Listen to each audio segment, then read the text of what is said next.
ಕರ್ತನಲ್ಲಿ ಪ್ರೀತಿ ಅಂತ ಸಹೋದರ ಸಹೋದರಿಯರೇ, ನಿಮ್ಮೆಲ್ಲರಿಗೂ ತಂದೆಯ ದೇವ ನಮ್ದಲು ನಮ್ಮ ರಕ್ಷಕನ ಒಡೆಯನಾಗಿರಂತ ಯೇಸು ಕ್ರಿಸ್ತು ನಮ್ದಲು ವಂದನೆಗಳು ಸಲ್ಲಿಸುತ್ತಾ ದೇವರೊಂದು ಕರುಣೆ ಪ್ರೀತಿಗಳಿಂದ ನಾವೆಲ್ಲರೂ ಒಟ್ಟಾಗಿ ಸೇರಿ ಆತನ ವಾಕ್ಯಗಳನ್ನ ಧ್ಯಾನ ಮಾಡೋದಕ್ಕೆ ದೇವರು ಕೊಟ್ಟಂತ ಒಂದು ಕೃಪೆಗಾಗಿ ದೇವರಿಗೆ ಕೃತಜ್ಞ ಸ್ತೋತ್ರವುಳ್ಳವರಾಗಿದ್ದೀವಿ. ಕರ್ತನಲ್ಲಿ ಪ್ರೀತಿ ಅಂತ ಸಹೋದರಗಳೇ, ನಾವು ಅನೇಕ ದಿವಸಗಳ ಮುಂಚೆ ಪ್ರಕಟಣೆಯನ್ನ ನಾವೇನ್ ಮಾಡಿದ್ವಿ ಓದ್ತಾ ಬರ್ತಾ ಇದ್ರಿ. ಅದರ ಅನೇಕ ಒಂದು ಕಾರಣಗಳಿಂದ ಅದನ್ನ ರೆಗ್ಯುಲರ್ ಆಗಿ ಕಂಟಿನ್ಯೂ ಮಾಡೋಕ್ಕಾಗಿಲ್ಲ.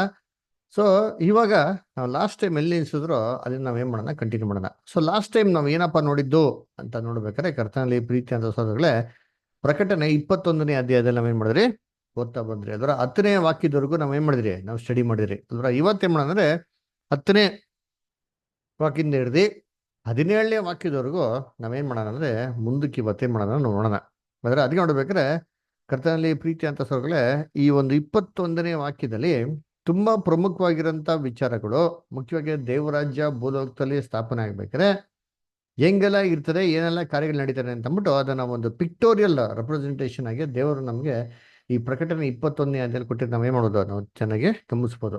ಅದರ ಅದಕ್ಕೆ ನೋಡ್ಬೇಕಾದ್ರೆ ನಾವು ಏನ್ ಮಾಡಿದ್ರೆ, ಈ 21ನೇ ಒಂದು ಅಧ್ಯಾಯದ ಆರಂಭದಲ್ಲಿ ಯಾವ ರೀತಿ ಒಂದು ಹೊಸ ಯೆರೂಸಲೇಮು ಒಂದು ಏನ್ರಿ ಹೊಸ ರೂಪದಲ್ಲಿ ಮೊದಲ್ಗಿತ್ತಿಯಾಗಿ ಮೊದಲ್ಗೆ ತಯಾರಾಗಿರುವಂಥ ಮೊದಲ್ಗಿತ್ತಿಯಾಗಿ ಅಂತ ನಾವು ಅಲ್ಲಿ ರೆಡಿಯಾಗಿರೋದನ್ನ ನೋಡ್ತೀರಿ. ಅದರ ಇದೇನಪ್ಪ ಅಂದ್ರೆ ಕ್ರಿಸ್ತನ ಸಭೆ ಕ್ರಿಸ್ತನಿಗಾಗಿ ಏನ್ ಮಾಡಿದ್ರು, ತನ್ನನ್ನು ತಾನೇ ಸಿದ್ಧತೆ ಮಾಡ್ಕೊಳ್ಳೋಂಥ ಬಗ್ಗೆ ನಾವು ಏನ್ ಮಾಡಿದ್ವಿ ನೋಡಿದ್ರಿ. ಅದರ ಇದನ್ನ ಇವತ್ತೇನ್ ಮಾಡಿದ್ರೆ ನಾವು ಕಂಟಿನ್ಯೂ ಮಾಡೋಣ. ಅದರ ಸೊ ಅದಕ್ಕೆ ಕರ್ತನಲ್ಲಿ ಪ್ರೀತಿ ಸೊಗಳೆ ರೆವಲ್ಯೂಷನ್ 21:10 ಯಾರಾದರೂ ಸೋದರ ಸೋದರಿಗಳು ಓದ್ತೀರಾ? ಅನು ಸಿಸ್ಟರ್ ಓದ್ಬೋದಾ? ಓದ್ತೀನಿ ಬ್ರದರ್. ದೇವರಾತ್ಮ ವಶನಾದ ನನ್ನನ್ನು ಎತ್ತರವಾದ ದೊಡ್ಡ ಬೆಟ್ಟಕ್ಕೆ ಎತ್ತಿಕೊಂಡು ಹೋಗಿ, ಯೆರೂಸಲೇಮ್ ಎಂಬ ಪರಿಶುದ್ಧ ಪಟ್ಟಣವು ದೇವರ ತೇಜಸ್ ಉಳ್ಳದ್ದಾಗಿ ಪರಲೋಕದೊಳಗಿಂದ ದೇವರ ಕಡೆಯಿಂದ ಇಳಿದು ಬರುವುದನ್ನು ನನಗೆ ತೋರಿಸಿದನು. ನೋಡ್ರ, ಇಲ್ಲಿ ನೋಡ್ಬೇಕಾರೆ ಯೋಹಾನನ್ಗೆ ಏನ್ ಮಾಡ್ತಾರೆ ಅಂತಂದ್ರೆ, ಒಂದು ಹೊಸ ಯೆರೂಸಲೇಮು ಪರಲೋಕದಿಂದ ದೇವರ ಕಡೆಯಿಂದ ಇಳಿದು ಬರೋದನ್ನ ತನಗೆ ನೋಡಿಸಿದ್ರು ಅಂತ ಹೇಳ್ತಾರೆ. ಯಾರಪ್ಪ ನೋಡಿಸಿದ್ರು? ಯೋಹಾನನ್ಗೆ ಈ ಒಂದು ದರ್ಶನನ ಯಾರು ನೋಡಿಸಿದ್ರು ಅಂತ ನೋಡಿದ್ರೆ, ಒಬ್ಬ ದೇವದೂತ ಬಂದು ಏನ್ ಮಾಡ್ತಾರೆ, ನೋಡಿಸ್ತಾರೆ. ಅದರ ಯಾರದು ದೇವದೂತ? ಒಂದು ವಾಕ್ಯ ಮುಂಚೆ ಓದೋಣ, 9ನೇ ವಾಕ್ಯ ಓದಿ ಇಷ್ಟ. ಕಡೆ 7 ಉಪದ್ರವಗಳಿಂದ ತುಂಬಿದ 7 ಪಾತ್ರೆಗಳನ್ನು ಹಿಡಿದಿದ್ದ 7 ಮಂದಿ ದೇವದೂತರಲ್ಲಿ ಒಬ್ಬನು ಬಂದು ನನ್ನ ಸಂಗಡ ಮಾತನಾಡುತ್ತಾ, ನೋಡ್ರ, ಬಾ. ಇಲ್ಲಿ 7 ಅಂದ್ರೆ ಮಂದಿ ದೇವದೂತರಲ್ಲಿ ಒಬ್ಬ ದೇವದೂತ ಅದರ ಯೋಹಾನನ ಸಂಗಡ ಮಾತಾಡಿ ನೀನ್ ಬಾ ಅಂತ ಏನ್ ಮಾಡ್ತಾರೆ, ಕರೆಯೋದನ್ನ ಏನ್ ಮಾಡ್ತೀರಿ ನೋಡ್ತೀರಿ. ಅದರ ಸದ್ಯದಿಂದ ಇಲ್ಲಿ ನೋಡ್ಬೇಕಾದ್ರೆ ಕರ್ತನಲ್ಲಿ ಪ್ರೀತಿ ಅಂತ ಸಹೋದರ ಸಹೋದರಿಗಳೇ, ಏನ್ರಿ ಇಲ್ಲಿ ಆ ಒಂದು ದೇವದೂತ ಯಾರಪ್ಪ ಅಂತ ನೋಡ್ರ ಅಂದ್ರೆ ಏನ್ರಿ, ನಮ್ಮ ಹಿರಿಯ ಸಹೋದರು. ಅದರ ಅವರ ಮುಖಾಂತರ ದೇವರು ನಮ್ಗೆ ಅನೇಕ ವಿಚಾರಗಳನ್ನ ಏನ್ ಮಾಡ್ತಾರೆ, ಇಲ್ಲಿ ತಿಳಿಯಪಡಿಸ್ತಾರಂತೆ. ಏನ್ ತಿಳಿಯಪಡಿಸಿದ್ರು ಅಂದ್ರ, ಏನ್ ತಿಳಿಯಪಡಿಸಿದ್ರು ಅಂದ್ರೆ, ಇದಕ್ಕಿಂತ ಮುಂಚೆ ಆ 7ನೇ ದೇವದೂತನ ಮುಖಾಂತರನೇ ಬ್ಯಾಬಿಲೋನ್ ಅಂದ್ರೆ ಏನು, ಆ ಬ್ಯಾಬಿಲೋನ್ಗೆ ಬರತಕ್ಕ ದಂಡನೆ ಅಂದ್ರೆ ಏನು ಅಂತ ಏನ್ ಮಾಡ್ತಾರೆ ನಮ್ಗೆ ನೋಡಿಸ್ತಾರೆ. ಎಲ್ಲಿ ನೋಡಿಸಿದ್ರೆ?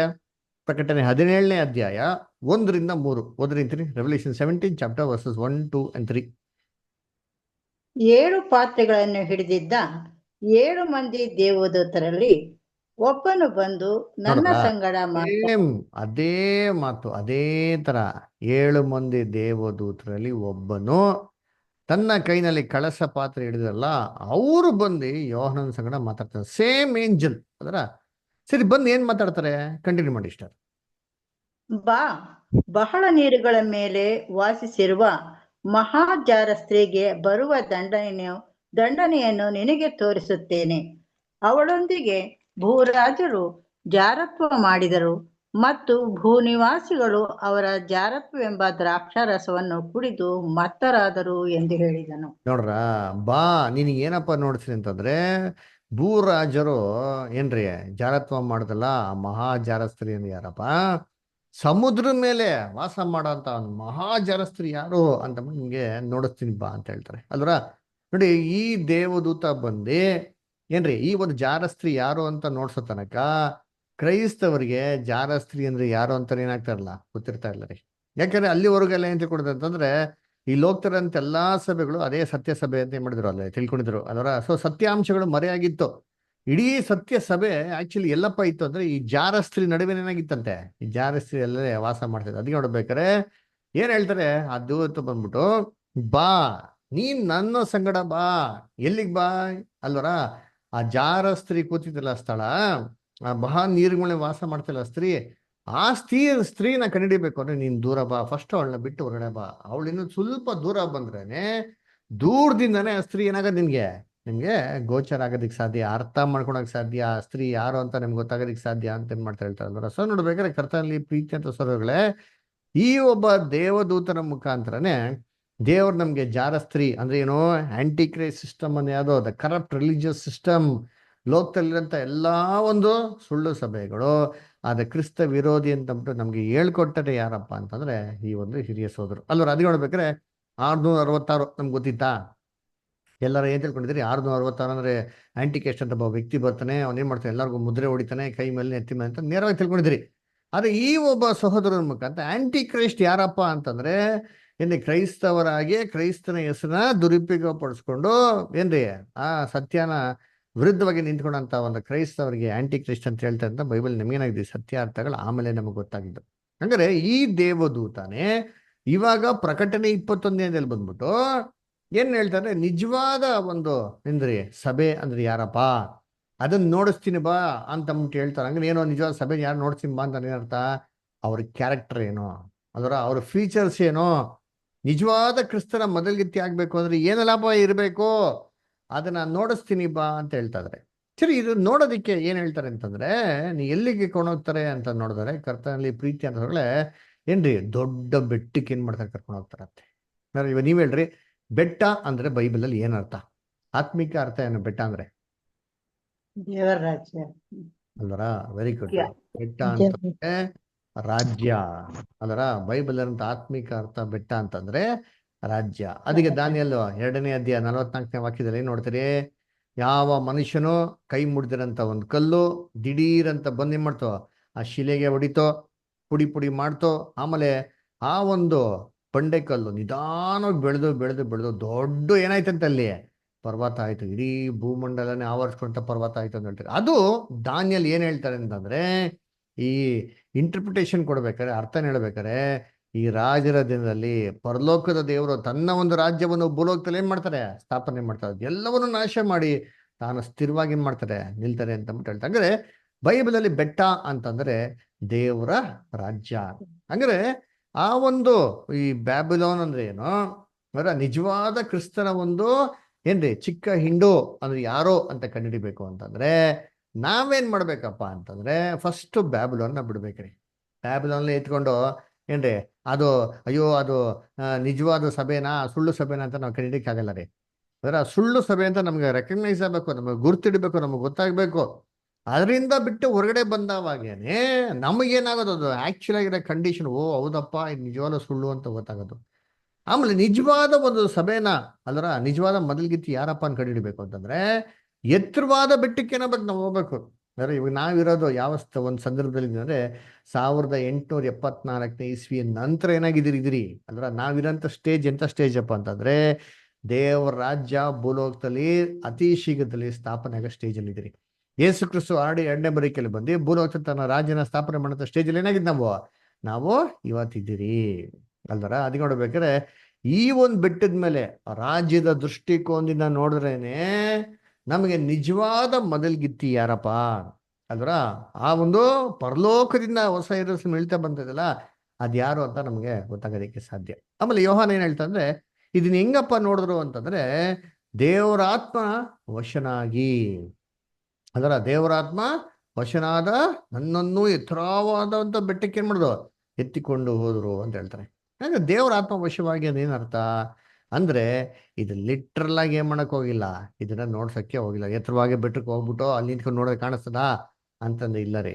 ಅಂದ್ರೆ ಇದು ಏನ್ರಿ ಏನ ದೇವರ ಆತ್ಮ ವಶವಾಗಿ ಅಂತಂದ್ರೆ ನಮ್ಮ ಆತ್ಮಿಕ ಕಣ್ಣು ಮಾತ್ರ ಇದನ್ನ ಅರ್ಥ ಮಾಡ್ಕೊಳಕ್ಕೆ ಸಾಧ್ಯ. ದೇವ ರಾಜ್ಯನ ಏನೋ ದೇವ ರಾಜ್ಯದಲ್ಲಿ ಇದಿರೋ ಇಲ್ಲೋ ಅಂತ ಅರ್ಥ ಮಾಡ್ಕೊಬೇಕಂದ್ರೆ ನಮ್ಗೆ ಆತ್ಮಿಕ ಕಣ್ಣುಗಳೇನ ಬೇಕು.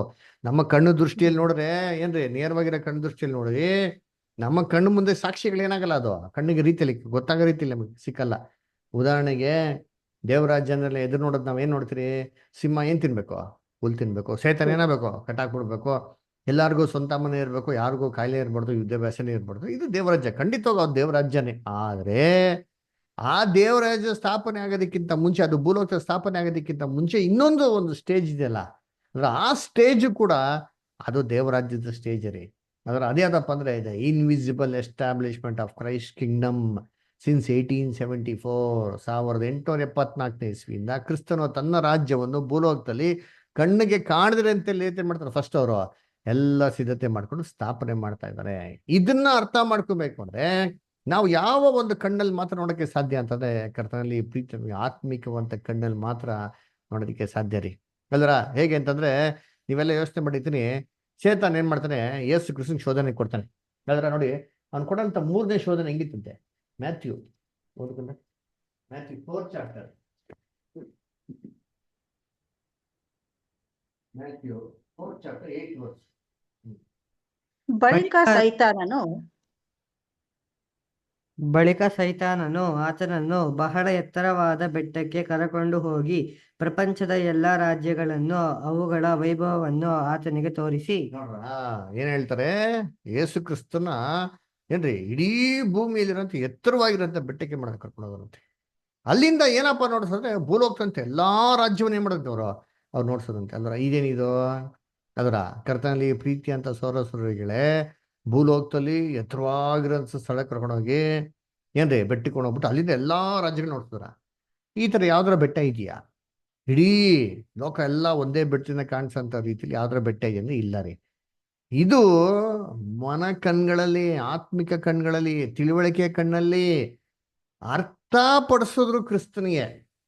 ಅದರ ಐಸ್ ಆಫ್ ಅಂಡರ್ಸ್ಟ್ಯಾಂಡಿಂಗ್ ರೀ. ನೋಡಿ, ನಾವ್ ಇಲ್ಲೇ ಕೂತಿರ್ಬೋದು, ಇಮ್ಮಿಡಿಯೇಟ್ ಏನ್ ಮಾಡೋದು? 1 ಸೆಕೆಂಡ್ಗೆ ಲಂಡನ್ ಬ್ರಿಡ್ಜ್ಗೆ ಹೋಗಿ ಬಂದ್ಬಿಡ್ಬೋದು. ಇಲ್ಲೇ ಕೂತಿರ್ಬೋದು, ಇಮ್ಮಿಡಿಯೇಟ್ ಅಮೆರಿಕ ಏನ್ರಿ ಸ್ಟ್ಯಾಚ್ಯೂ ಆಫ್ ಲಿಬರ್ಟಿ ಹೋಗಿ ಒಂದು ಫೋಟೋ ತಗೊಂಡು ಇಮ್ಮಿಡಿಯೇಟ್ ಪಟ್ಟನ್ ಬರ್ಬೋದು. ಎಷ್ಟು ಸೆಕೆಂಡ್ಸ್ ಅಲ್ಲಿ? ಫ್ಯೂ ಸೆಕೆಂಡ್ಸ್ ಅಲ್ಲಿ. ಇದೇನೇ ಕ್ರಿಸ್ತನ್ಗೆ ಮಾಡಿದ್ದು. ತನ್ನ ಆತ್ಮಿಕವಂತ ಕಣ್ಣಲ್ಲಿ, ತಿಳುವಳಿಕೆಯಲ್ಲಿ ಅವ್ರು ಏನ್ ಮಾಡೋದಂದ್ರೆ ಕ್ರಿಸ್ತನಿಗೆ ಅವ್ರ ಮನಸ್ಸಲ್ಲಿ ಆಲೋಚನೆಗಳು ಕೊಟ್ಟರಂತೆ.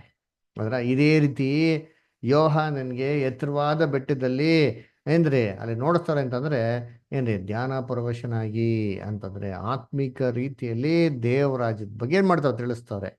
ಅದಕ್ಕೆ ಹೇಳ್ಬೇಕಾರೆ ಹೇಳ್ತಾರೆ ಅಂತಂದ್ರೆ ಇದು ಹೇಗಪ್ಪ ಇತ್ತು ಅಂತಂದ್ರೆ ಏನ್ರಿ ಏನು ಎತ್ಕೊಂಡು ಎಲ್ಗೋದ್ರು ಅಂತಾರೆ, ಯೆರೂಸಲೇಮ್ ಅಂತ ಒಂದು ಪರಿಶುದ್ಧವಂತ ಪಟ್ಟಣವು ದೇವರ ತೇಜಸ್ಸುಳ್ಳದಾಗಿ ಏನ್ರಿ ಪರಲೋಕದಿಂದ ದೇವ್ರ ಕಡೆಯಿಂದ ಇಳಿಯೋದನ್ನ ನೋಡ್ರಂತ. ಏನಪ್ಪ ನೋಡೋರಂತಂದ್ರೆ ಯೆರೂಸಲೇಮ್ ನೋಡುವಂತೆ ಅಲ್ವರ. ಏನೋ ಯೆರೂಸಲೇಮ್ ಸಿಟಿ ಏನ್ ಮಾಡೋದಂತೆ? ಹೆವೆನ್ಲಿ ಜೆರೂಸಲೇಮ್, ಅದು ಆಕಾಶದಿಂದ ಪರಲೋಕದಿಂದ ದೇವ್ರ ಕಡೆಯಿಂದ ಇಳಿಯೋದನ್ನೇ ಮಾಡಿದ್ರಂತೆ, ನೋಡ್ರಂತೆ ಅಲ್ವರ. ಏನಿದು ಯೆರೂಸಲೇಮ್?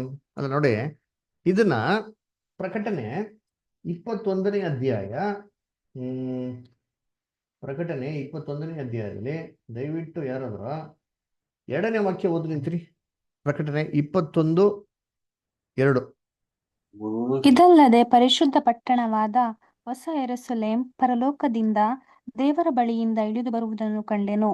ಅದು ತನ್ನ ಗಂಡನಿಗೋಸ್ಕರ ಅಲಂಕೃತಳಾದ ಮದಲಗಿತ್ತಿಯಂತೆ ಶೃಂಗರಿಸಲ್ಪಟ್ಟಿತ್ತು. ಹೆಂಗಪ್ಪ ಇದೆ ಅಂದ್ರೆ ಮದಲ್ಗಿತ್ತಿ ತರ ಇದೆ ಅಂತಾರೆ. ಮದಲ್ಗಿತ್ತಿ ಕ್ರಿಸ್ತನ ಸಭೆನ ಒಂದು ಪರಿಶುದ್ಧವಾಗಿರೋಂಥ ಹೊಸ ಯೆರೂಸಲೇಮ್ಗೆ ಏನ್ ಮಾಡ್ತಾರೆ? ಕಂಪೇರ್ ಮಾಡ್ತಾರೆ. ಅಂದ್ರೆ ಒಂದು ಸಿಟಿ, ಯೆರೂಸಲೇಮ್ ಅಂದ್ರೆ ಏನು ಸಿಟಿ ಅಲ್ಲರ. ಯಾಕೆ ನಗರಕ್ಕೆ ಕಂಪೇರ್ ಮಾಡ್ತಾರೆ ಅಂತ ನೋಡ್ಬೇಕಾದ್ರೆ, ನಗರ ಅಂತಂದ್ರೆ ಬೈಬಲಲ್ಲಿ ಯಾವಾಗೂ ಒಂದು ಗೌರ್ಮೆಂಟ್ ಏನ್ ಮಾಡ್ತಾರೆ? ಸೂಚನೆ ಮಾಡ್ತಾರೆ. ಬೈಬಲ್ನಲ್ಲಿ ಪ್ರಕಟಣೆ ಪುಸ್ತಕದಲ್ಲಿ ಆಗಲಿ ಇಡೀ ಬೈಬಲ್ನಲ್ಲಿ ಸಿಟಿ ಅಂತಂದ್ರೆ ಅದಕ್ಕೆ ಆತ್ಮಿಕ ಅರ್ಥ ಏನಂದ್ರೆ ರಿಲಿಜಿಯಸ್ ಗೌರ್ಮೆಂಟ್ ಅಂದ್ರೆ ಅರ್ಥ. ಅಂದ್ರೆ ನಾವೊಂದು ನಿಮ್ಗೆಲ್ಲರಿಗೂ ಲಿಸ್ಟ್ ಕೊಟ್ಟಿರಲ್ಲ, ಸಿಂಬಾಲಿಕ್ ಲ್ಯಾಂಗ್ವೇಜ್ಗಳಿಗೆ ಒಂದೊಂದು ಸಿಂಬಲ್ಸ್ಗಳಿಗೆ ಏನು ಅರ್ಥ ಅಂದ್ಬಿಟ್ಟು ಅಲ್ಲರ. ಅದ ನೋಡಿರ್ತೀನಿ, ಸಿಟಿ ಅಂತಂದ್ರೆ ಒಂದು ರಿಲಿಜಿಯಸ್ ಗೌರ್ಮೆಂಟ್, ಆತ್ಮಿಕದಂತ ಒಂದು ಏನ್ರಿ ವ್ಯವಸ್ಥೆನ ಏನ್ ಮಾಡ್ತಾರದು ಅದು ಸೂಚನೆ ಮಾಡ್ತಾರೆ. ಇವಾಗ ನೋಡಿರ್ತೀರಿ, ಹಳ್ಳಿಯಲ್ಲಿ ವಾಸ ಮಾಡಿದ್ರೆ ನಮ್ಗೆ ಎಲ್ಲಾ ಸೌಕರ್ಯಗಳು ಸಿಗ್ತದಾ? ಇಲ್ಲ. ಅದೇ ಸಿಟಿಯಲ್ಲಿ ವಾಸ ಮಾಡಿದ್ರೆ ನಮ್ಗೆ ಏನಾಗ್ತದೆ? ಎಲ್ಲಾ ಸೌಕರ್ಯಗಳೇನಾಗ್ತದೆ? ನಮ್ಗೆ ಸಿಗ್ತದೆ ಅಲ್ವ. ಅದಕ್ಕೆ ನೋಡ್ಬೇಕು, ಸಿಟಿ ಅಂತಂದ್ರೆ ಆಲ್ವೇಸ್ ಒಂದು ಗೌರ್ಮೆಂಟ್, ಒಂದು ವೆಲ್ ಆರ್ಗನೈಸ್ಡ್ ಆಗಿರೋಂಥ ಪ್ಲೇಸ್ ಅಲ್ವರ.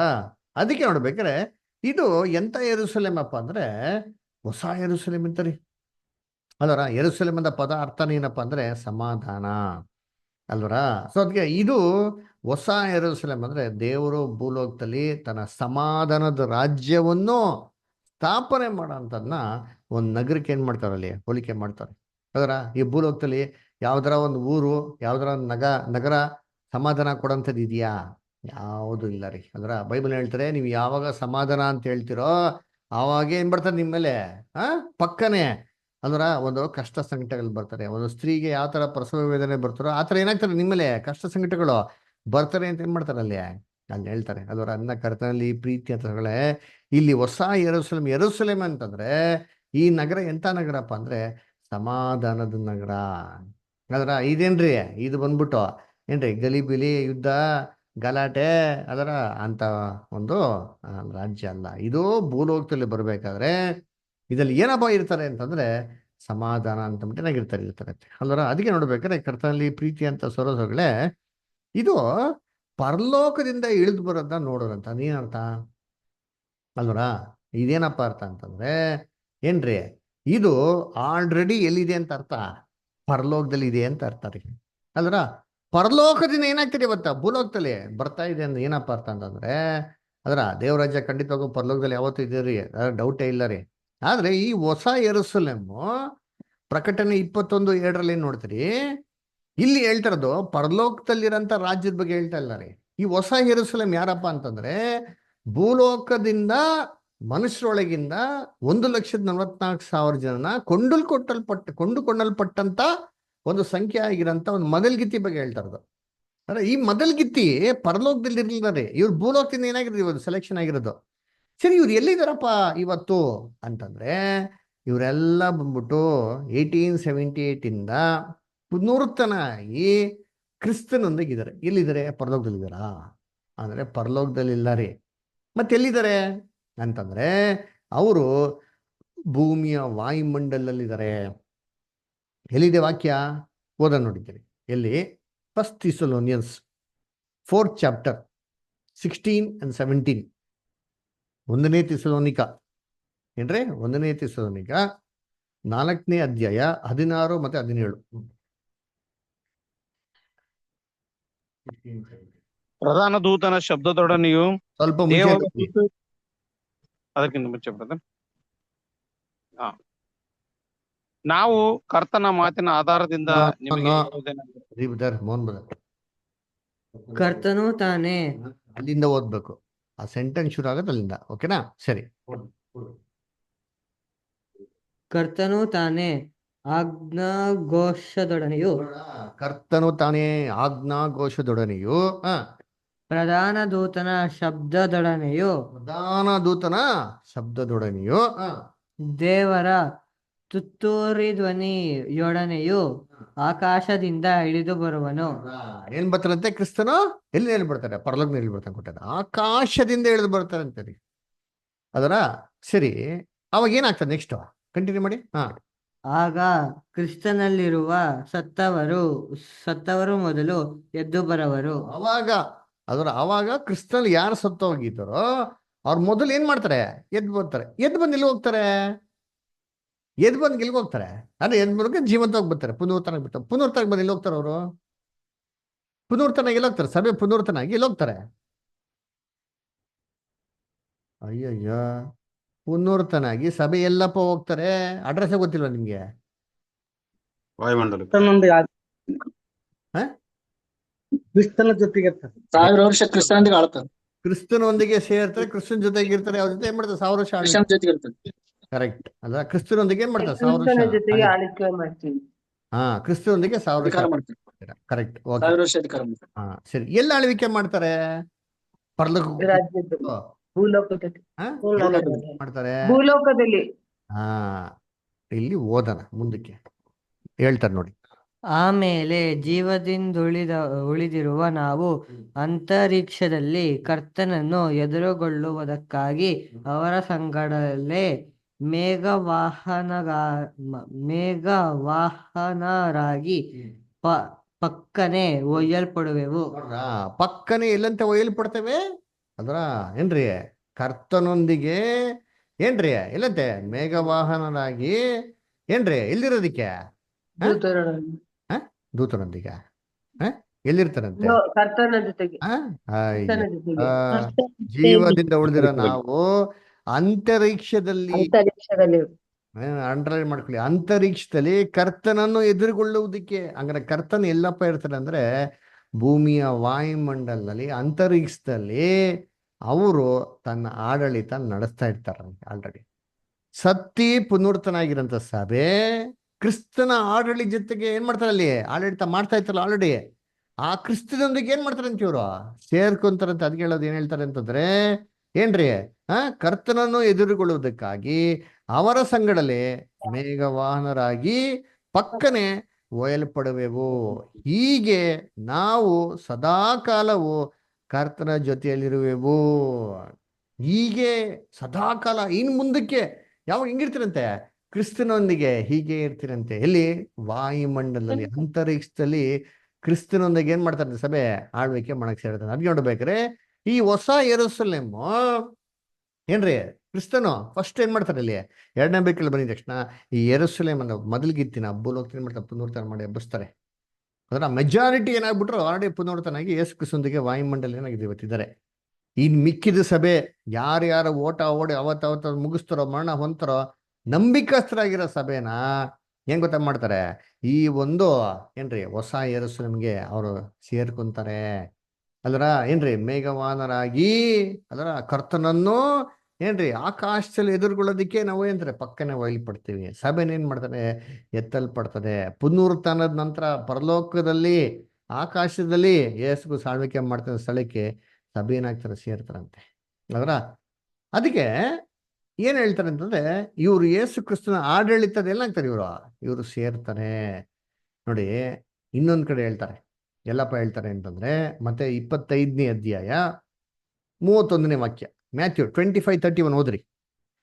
ಇದಲ್ಲದೆ ಮನುಷ್ಯಕುಮಾರನು ತನ್ನ ಮಹಿಮೆಯಿಂದ ಎಲ್ಲಾ ದೂತರೊಂದಿಗೆ ಕೂಡಿ ಬರುವಾಗ ತನ್ನ ಮಹಿಮೆಯ ಸಿಂಹಾಸನದಲ್ಲಿ ಕೂತುಕೊಳ್ಳುವನು. ಮಹಿಮೆಯ ಸಿಂಹಾಸನ ಕೂತ್ಕೊಂತಾರಂತೆ. ಅದರ ಇದೇ ಪಿಕ್ಚರ್ ರೀ ಪ್ರಕಟಣೆ ಹೇಳ್ತಾ ಇರೋದು.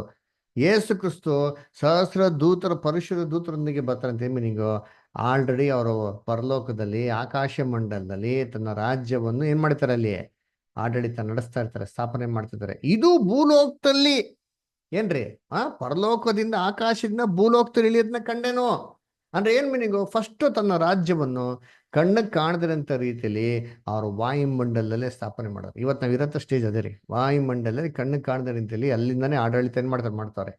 ನೆಕ್ಸ್ಟ್ ಸಭೆಯೆಲ್ಲ ಕಂಪ್ಲೀಟ್ ಆಗಿದ್ಮೇಲೆ ಏನ್ರಿ, ಆ ಮೊದಲ್ಗಿತ್ತಿ ಕ್ರಿಸ್ತನಿಗೆ ಫುಲ್ಲು ಸಿದ್ಧ ಮಾಡ್ಕೊಂಡಿದ್ಮೇಲೆ, ಮೊದಲ್ಗಿತ್ತಿ ಸಂಪೂರ್ಣವಾಗಿ ಕ್ರಿಸ್ತನಿಗೆ ಸೇರಿದ್ಮೇಲೆ, ಆ ಮೊದಲ್ಗಿತ್ತಿ ಮತ್ತೆ ಕ್ರಿಸ್ತನು ಏನ್ರಿ ತನ್ನ ರಾಜ್ಯವನ್ನು ತಾವೇ ಎಳ್ಕೊಂಡ್ಬಿಡ್ತಾರೆ ಅಂತಲ್ಲ ರೀ.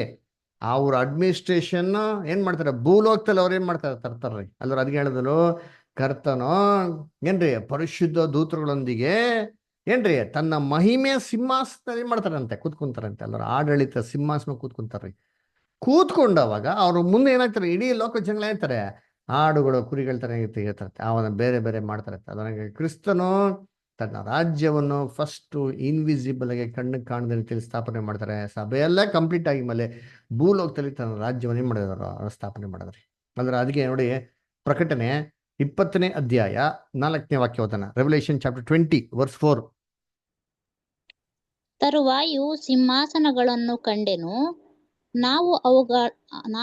ಅವುಗಳು ಮೇಲೆ ಜನರು ಕೂತಿದ್ದರು. ನ್ಯಾಯ ತೀರಿಸುವ ಅಧಿಕಾರವು ಅವರಿಗೆ ಕೊಡಲ್ಪಟ್ಟಿತು.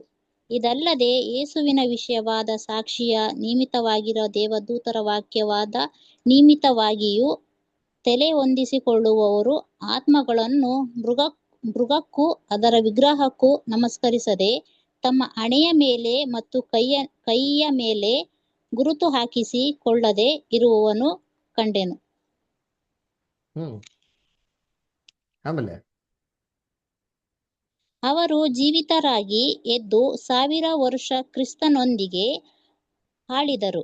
ಅವರು ಜೀವಿತರಾಗಿ ಎದ್ದ ಮೇಲೆ ಏನ್ ಮಾಡ್ತಾರೆ, ಕ್ರಿಸ್ತನೊಂದಿಗೆ 1000 ವರ್ಷ ಆಳ್ವಿಕೆ ಮಾಡ್ತಾರೆ ಅಂತೀವಿ. ಅದರ ಅದಕ್ಕೆ ನೋಡ್ಬೇಕಾರೆ ಏನ್ರಿ, ನ್ಯಾಯ ತೀರ್ಪು ಮಾಡುವಂತ ಅಧಿಕಾರ ಅವ್ರಿಗೆ ಕೊಡಲ್ಪಟ್ಟಿತ್ತು.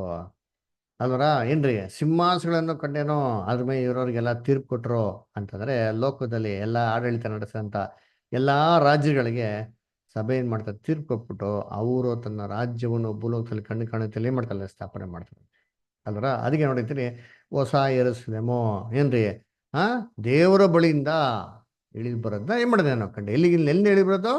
ಮೇಲ್ಗಡೆಯಿಂದ ಕೆಳಗಡೆ ಭೂಲೋಕದಲ್ಲಿ ಕಣ್ಣು ಕಾಣಂತ ರೀತಿಯಲ್ಲಿ ತನ್ನ ರಾಜ್ಯವನ್ನು ಸ್ಥಾಪನೆ ಮಾಡೋದು ನಾನು ಕಂಡೆನು. ಆಮೇಲೆ ರೆವಲ್ಯೂಷನ್ 21:11 ಅನುಶಿಷ್ಟ ಓದಿ. 21:7. 11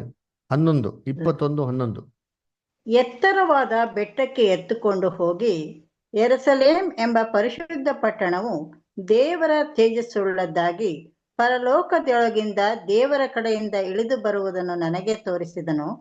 ಪಟ್ಟಣದ ಪ್ರಕಾಶವು ಅಮೂಲ್ಯ ರತ್ನದ ಪ್ರಕಾಶಕ್ಕೆ ಸಮಾನವಾಗಿತ್ತು, ನೋಡ್ರ ಥಳಥಳಿಸುವ ವಜ್ರವೋ ಎಂಬಂತೆ ಕಾಣಿಸಿತು. ನೋಡ್ರ. ಸೊ ಆ ಪಟ್ಟಣ ಹೆಂಗಪ್ಪ ಇತ್ತು ಅಂತಂದ್ರೆ ಭಯಂಕರ ಪ್ರಕಾಶವಾಗಿತ್ತಂತ್ರಿ. ಅಮೂಲ್ಯವಾದಂತ ರತ್ನ ತರ ಪ್ರಕಾಶವಾಗಿ ಏನಾಯ್ತಂತ ಇತ್ತಂತೆ, ಥಳಥಳಿಸ್ತಾರಂತ ವಜ್ರ ತರ ಏನಾಗಿತ್ತಂತಿತ್ತು ಅಂತ ಹೇಳ್ತಾರೆ. ಏನಪ್ಪ ಇದು ಅಂತ ಹೇಳಿದ್ರೆ, ಈ ಪರಿಶುದ್ಧ ಪಟ್ಟಣ ಯಾರೋ?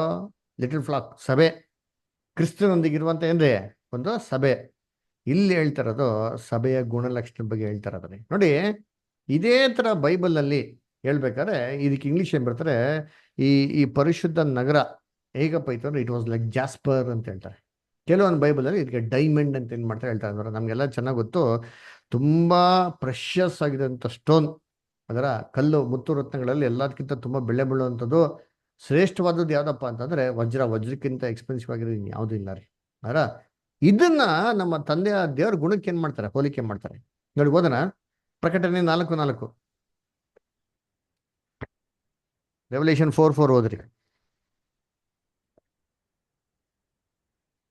ಇದಲ್ಲದೆ ಸಿಂಹಾಸನದ ಸುತ್ತಲೂ 24 ಸಿಂಹಾಸನಗಳು ಇದ್ದವು. ಆ ಸಿಂಹಾಸನಗಳ ಮೇಲೆ ಶುಭ್ರ ವಸ್ತ್ರ ಧರಿಸಿಕೊಂಡಿದ್ದ 24 ಮಂದಿ ಹಿರಿಯರು ಕೂತಿದ್ದರು. ಅವರ ತಲೆಗಳ ಮೇಲೆ ಚಿನ್ನದ ಕಿರೀಟಗಳಿದ್ದವು. 3rd verse ಓದಿ, ಕಾಣೋದಿಲ್ಲ, 3ನೇ ವಾಕ್ಯ. ಒಂದು ಸಿಂಹಾಸನವಿತ್ತು, ಸಿಂಹಾಸನದ ಮೇಲೆ ಒಬ್ಬನು ಕೂತಿದ್ದನು. ಕೂತಿದ್ದವನು ಕಣ್ಣಿಗೆ ಸೂರ್ಯಕಾಂತ ಪದ್ಮರಾಗ ಮಣಿಗಳಂತೆ ಕಾಣುತ್ತಿದ್ದನು. ಸಿಂಹಾಸನದ ಸುತ್ತಲೂ ಪಚ್ಚೆಯಂತೆ ತೋರುತ್ತಿದ್ದ ಮುಗಿಲು ಬಿಲ್ಲು ಇತ್ತು. ನೋಡ್ರ, ಇಂಗ್ಲಿಷ್ ಹೇಳ್ತಾರೆ, he that sat was to look upon like a jasper ಅಂತ ಹೇಳ್ತಾರೆ. ಅದೇ ಒಂದು ರತ್ನದ ಬಗ್ಗೆ ಪ್ರಕಟಣೆ 21:11 ಹೇಳ್ತಾರೆ. ಅಂದ್ರೆ ದೇವ್ರು ನೋಡಕ್ ಹೆಂಗಿದಾರಪ್ಪ ಅಂದ್ರೆ ಒಂದು ಪ್ರಕಾಶವಾಗಿರೋಂಥ ಏನ್ರಿ ವಜ್ರದ ತರ ಏನಾಗಿದ್ದಾರೆ ಇದಾರೆ. ಅಂದ್ರೆ ಇದು ದೇವ್ರಿಗಿಂತ ಒಂದು ಶ್ರೇಷ್ಠವಂತ ಗುಣ ಅಲ್ಲ. ದೇವರಲ್ಲಿ ಯಾವ ಲೋಪದೋಷಗಳು, ಕೊರತೆಗಳು, ಕುಂದು ಕೊರತೆಗಳು, ಕೆಟ್ಟದ್ದು, ಮೋಸ, ವಂಚನೆ ಏನಿಲ್ಲ, ಯಾವುದಿಲ್ಲ ರೀ. ಅವರು ಪರಿಶುದ್ಧರು, ನಿಷ್ಕಳಂಕರು ಅಲ್ಲರ. ಸೊ ಇದೇ ರೀತಿ ಯಾರಪ್ಪ ಇದ್ದಾರೆ ಅಂತ ನೋಡೋದಂದ್ರೆ ಯೇಸು ಕ್ರಿಸ್ತನ್ ಕೂಡ ಇದ್ದಾರೆ. ಬೈಬಲ್ ಓದ್ಬೇಕು, ಯೇಸು ಕ್ರಿಸ್ತನ್ ಬಗ್ಗೆ ಹೇಳ್ತಾರೆ, ಅವರ ಪಾಪಿಗಳಲ್ಲಿ ಸೇರಿದವನು, ನಿರ್ದೋಷಿ, ನಿಷ್ಕಳಂಕನು, ಪರಿಶುದ್ಧನು, ಪಾಪ ಇಲ್ಲದವನು ಅಂತ ನಾವೇನ್ ಮಾಡ್ತೀರಿ ಬೈಬಲಲ್ಲಿ ನೋಡ್ತೀರಿ. ಅದರ ಅದಕ್ಕೆ ಬೈಬಲಲ್ಲಿ ಯೇಸು ಕ್ರಿಸ್ತನ್ ಹೇಳ್ಬೇಕಾದ್ರೆ ಹೇಳ್ತಾರೆ ಅಂದರೆ ದೇವರ ತತ್ಸ್ವರೂಪ ಅಂತ ಹೇಳ್ತಾರೆ. ಕ್ರಿಸ್ತನು ಫಿಲಿಪ್ಪಿಗೆ ಉತ್ತರ ಕೊಡ್ಬೇಕು ಏನು ಹೇಳ್ತಾರೆ, ನನ್ನನ್ನು ನೋಡಿದ್ರೆ ಯಾರು ನೋಡ್ದಂಗೆ? ದೇವ್ರನ್ನ ನೋಡ್ದಂಗೆ. ನಾನು ತಂದೆ ಏನಾಗಿದ್ದೀರಿ, ಇಬ್ರು ಒಂದಾಗಿದ್ದೀರಿ. ಒಬ್ಬರೇ ಆಗಿದ್ದೀರಿ ಅಂತ ಹೇಳಿಲ್ಲ ರೀ, ಒಂದಾಗಿದ್ದೀರಿ ಅಂತ ಹೇಳ್ತಾರೆ ಹೊರತು ಒಬ್ಬರೇ ಆಗಿದ್ದೀರಿ ಅಂತ ಏನ್ ಮಾಡಕ್ ಹೋಗಿಲ್ಲ, ಅವ್ರು ಹೇಳಕ್ಕೆ ಹೋಗಿಲ್ಲ ರೀ. ಅದರ ನೋಡಿ ಓದೋಣ, Hebrews 1:3.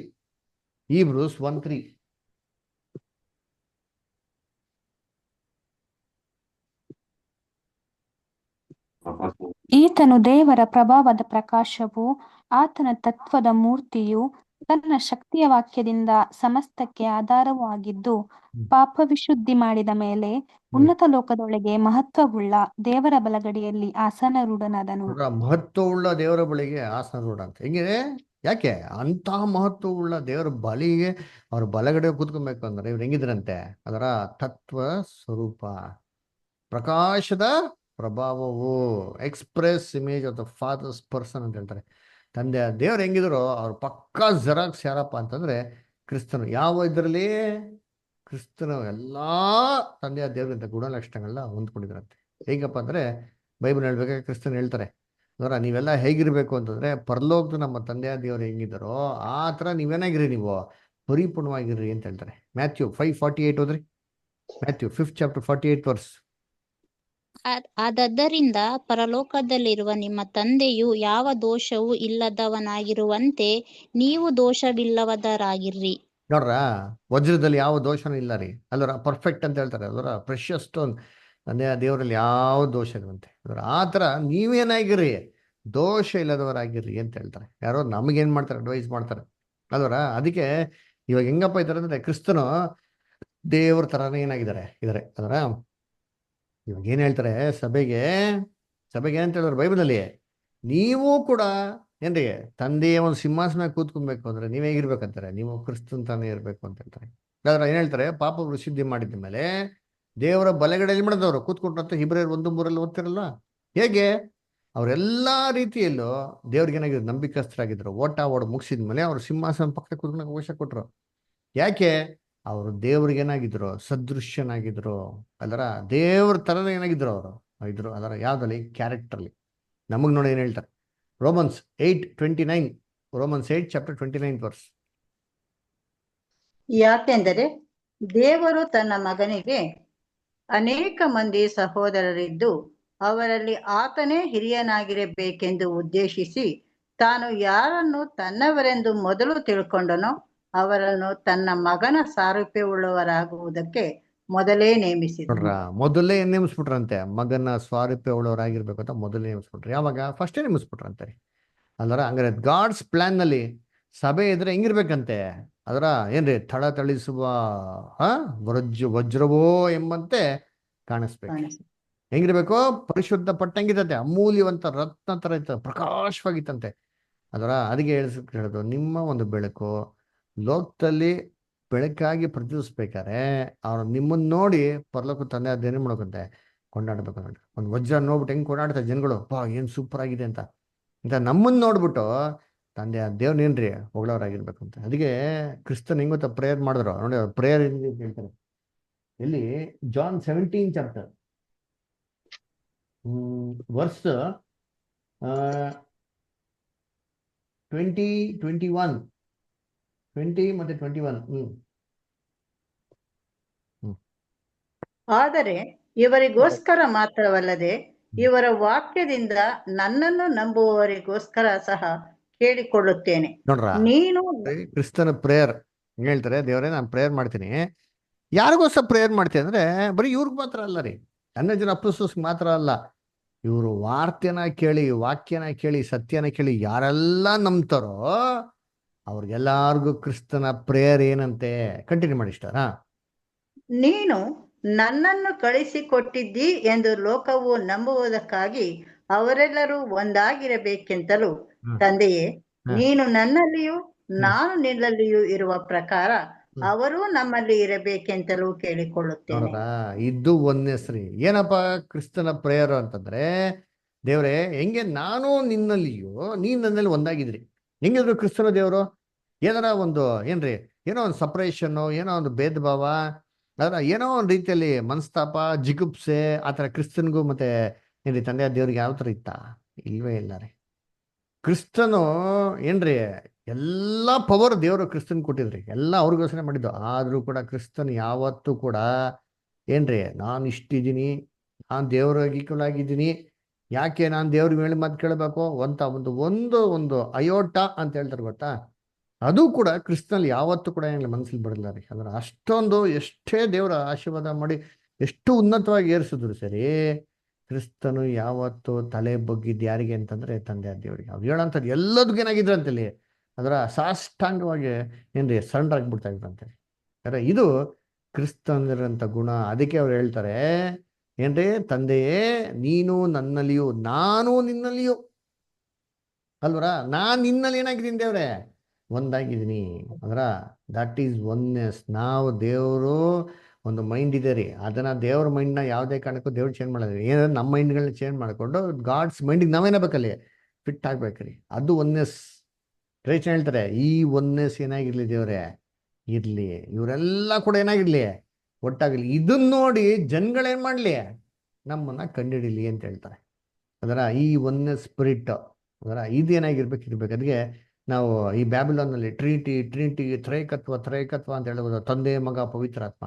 ಇಲ್ಲೇ ಐತೆ ನೋಡಿ ಟ್ರಿನಿಟಿ. ತಂದೆ ಮಗ ಸಭೆ ಮೂರು ಹೆಂಗಿದ್ರಂತೆ ಸೇಮ್ ಒಂದೇ ಸ್ಟ್ಯಾಂಡರ್ಡ್ ರೀ.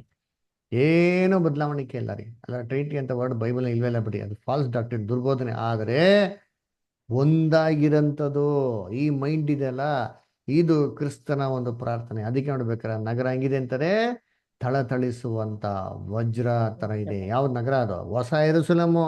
ಮದಲ್ಗಿತ್ತಿ ನೋಡಕ್ ಹೆಂಗಳಂತೆ, ಕಾಂಜಿ ಪಿಂಜಿ ನೋಡ, ಒಳ್ಳೆ ವಜ್ರ ರೀ. ತಂದೆ ದೇವ್ರಿಗಿರೋಂಥ ಎಲ್ಲ ಒಂದು ಗುಣಗಳು ಯಾರಿಲ್ದೆ? ಕ್ರಿಸ್ತನಲ್ಲಿ ಇದೆಯೇ. ಅದಕ್ಕೆ ದೇವ್ರ ಏನ್ ಮಾಡು, ಉನ್ನತವಾದಂಥ ರೀತಿಯಲ್ಲಿ ಅವ್ರನ್ನ ಅಭಿಷೇಕಿಸಿ ಏನ್ರಿ ಎಲ್ಲರೂ ಅವ್ರಿಗೆ ಸಾಷ್ಟಾಂಗ ನಮಸ್ಕಾರ ಮಾಡ್ಬೇಕು ಅಂತದ್ದು.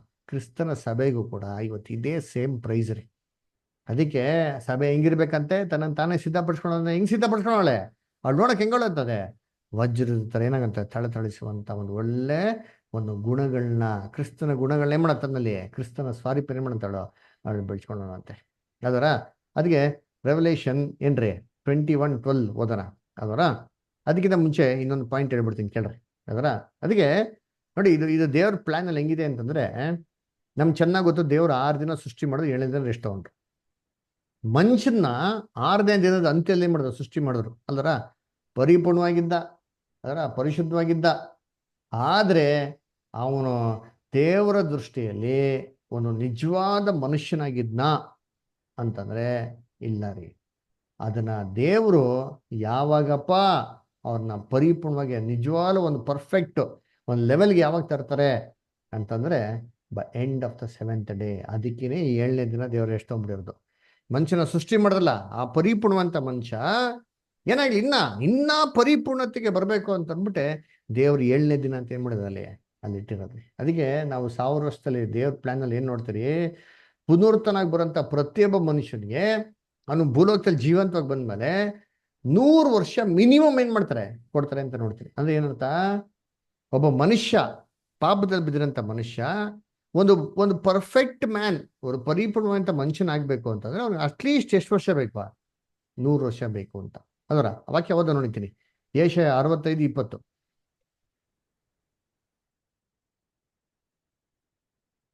ಐಸಾಯ 65:20. ಕೆಲವು ದಿವಸಗಳು ಮಾತ್ರ ಬದುಕತಕ್ಕ ಕೂಸಾಗಲಿ ವಯಸ್ಸಾಗದೆ ಮುದುಕನಾದವನಾಗಲಿ ಅಲ್ಲಿ ಇರುವುದಿಲ್ಲ. ಯುವಕನು ಕೆಲವು ದಿವಸ ಬದುಕತಕ್ಕ ಕೂಸಾಗಲಿ ವಯಸ್ಸಾಗದೆ ಮುದುಕಲ್ಲಿ ಇರಲ್ವಂತೆ. ದೇವರ ರಾಜ್ಯದಲ್ಲಿ ಈ ತರ ಇರಲ್ವಂತೆ. ಕೆಲವು ದಿವಸ ಬದುಕಿದಂತ ಕೂಸು. ಇವಾಗ ಎಷ್ಟೋ ದಿನ ಇರ್ತಲ್ಲ ಮಗು, ಸ್ವಲ್ಪ ದಿನ ಬದುಕಿರ್ತಾರೆ, ಸತ್ತೋಗ್ಬಿಡ್ತಾರೆ. ಅಯ್ಯೋ ಮಗು ಹೊಟ್ಟೋಗ್ಬಿಡ್ತಲ್ಲಪ್ಪ ಅಂತ ಎಷ್ಟು ಗೋಳಾಡ್ತಾರೆ. ದೇವರ ರಾಜ್ಯದಲ್ಲಿ ಯಾರು ಕೂಸು ಚಿಕ್ಕ ಪುಟಾಣಿ ಮಕ್ಳು ಕಳ್ತಾರೆ, ಹುಟ್ಟಿದ ತಕ್ಷಣ ಸಾಯಲ್ಲ, ಸ್ವಲ್ಪ ದಿನ ಸಾಯಲ್ವಂತಾರೆ.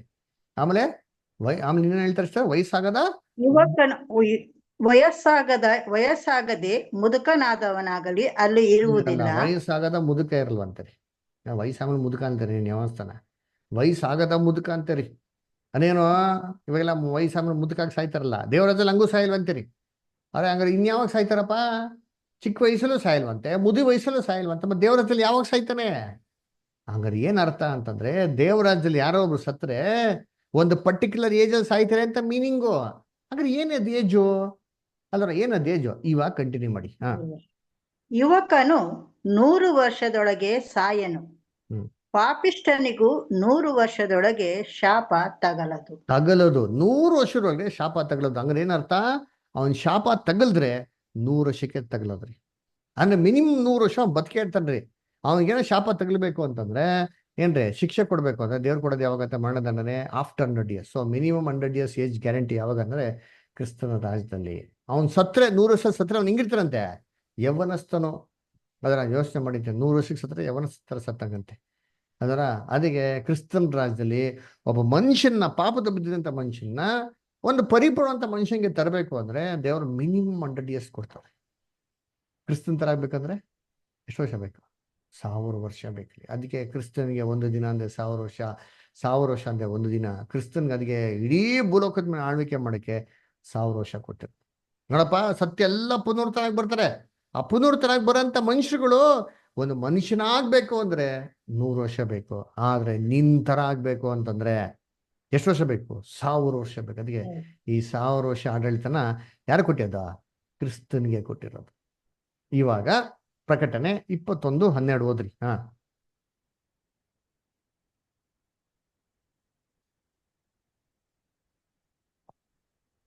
ಆ ಪಟ್ಟಣಕ್ಕೆ ಎತ್ತರವಾದ ದೊಡ್ಡ ಪ್ರಾಕಾರವಿತ್ತು.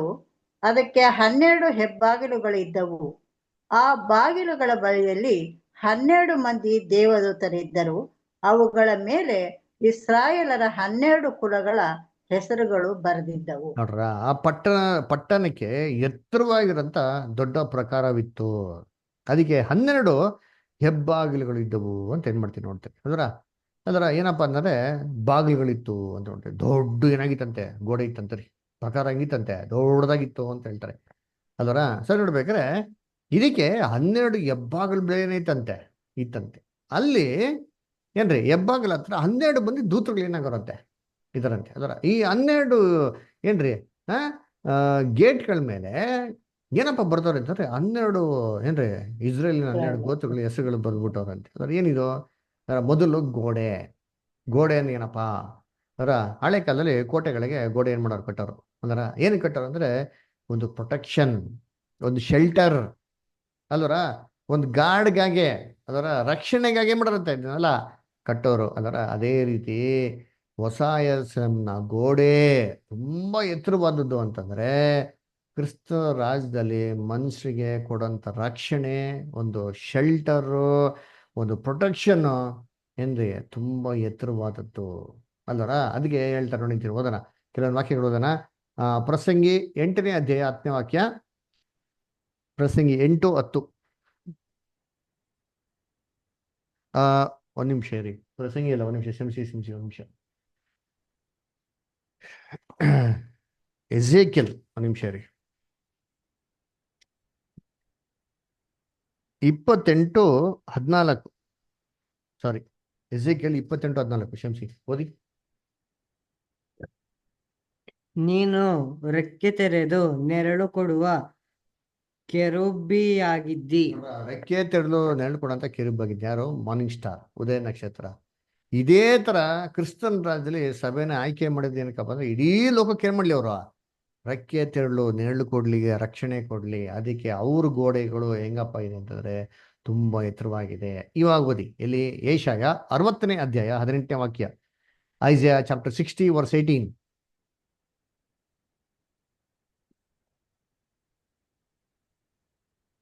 ನಿನ್ನ ದೇಶದಲ್ಲಿ ಬಲಾತ್ಕಾರದ ಸುದ್ದಿಯೇ ಕಿವಿಗೆ ಬೀಳದು.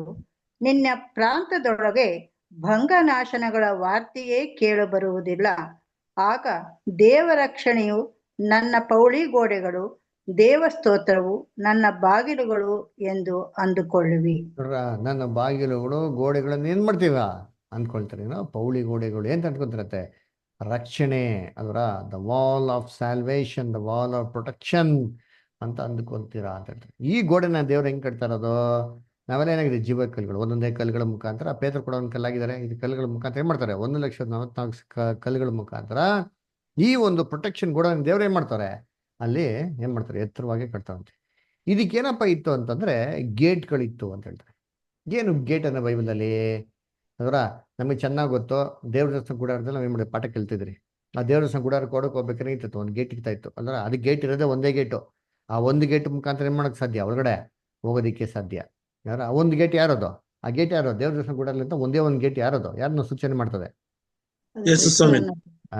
ಕ್ರಿಸ್ತರನ್ನ ಸೂಚನೆ ಮಾಡ್ತಾರೆ. ಯೋಹಾನ 10:7 ಹೇಳ್ದಂಗೆ ನಾನೇ ನಿಜವಾದ ಬಾಗಿಲು.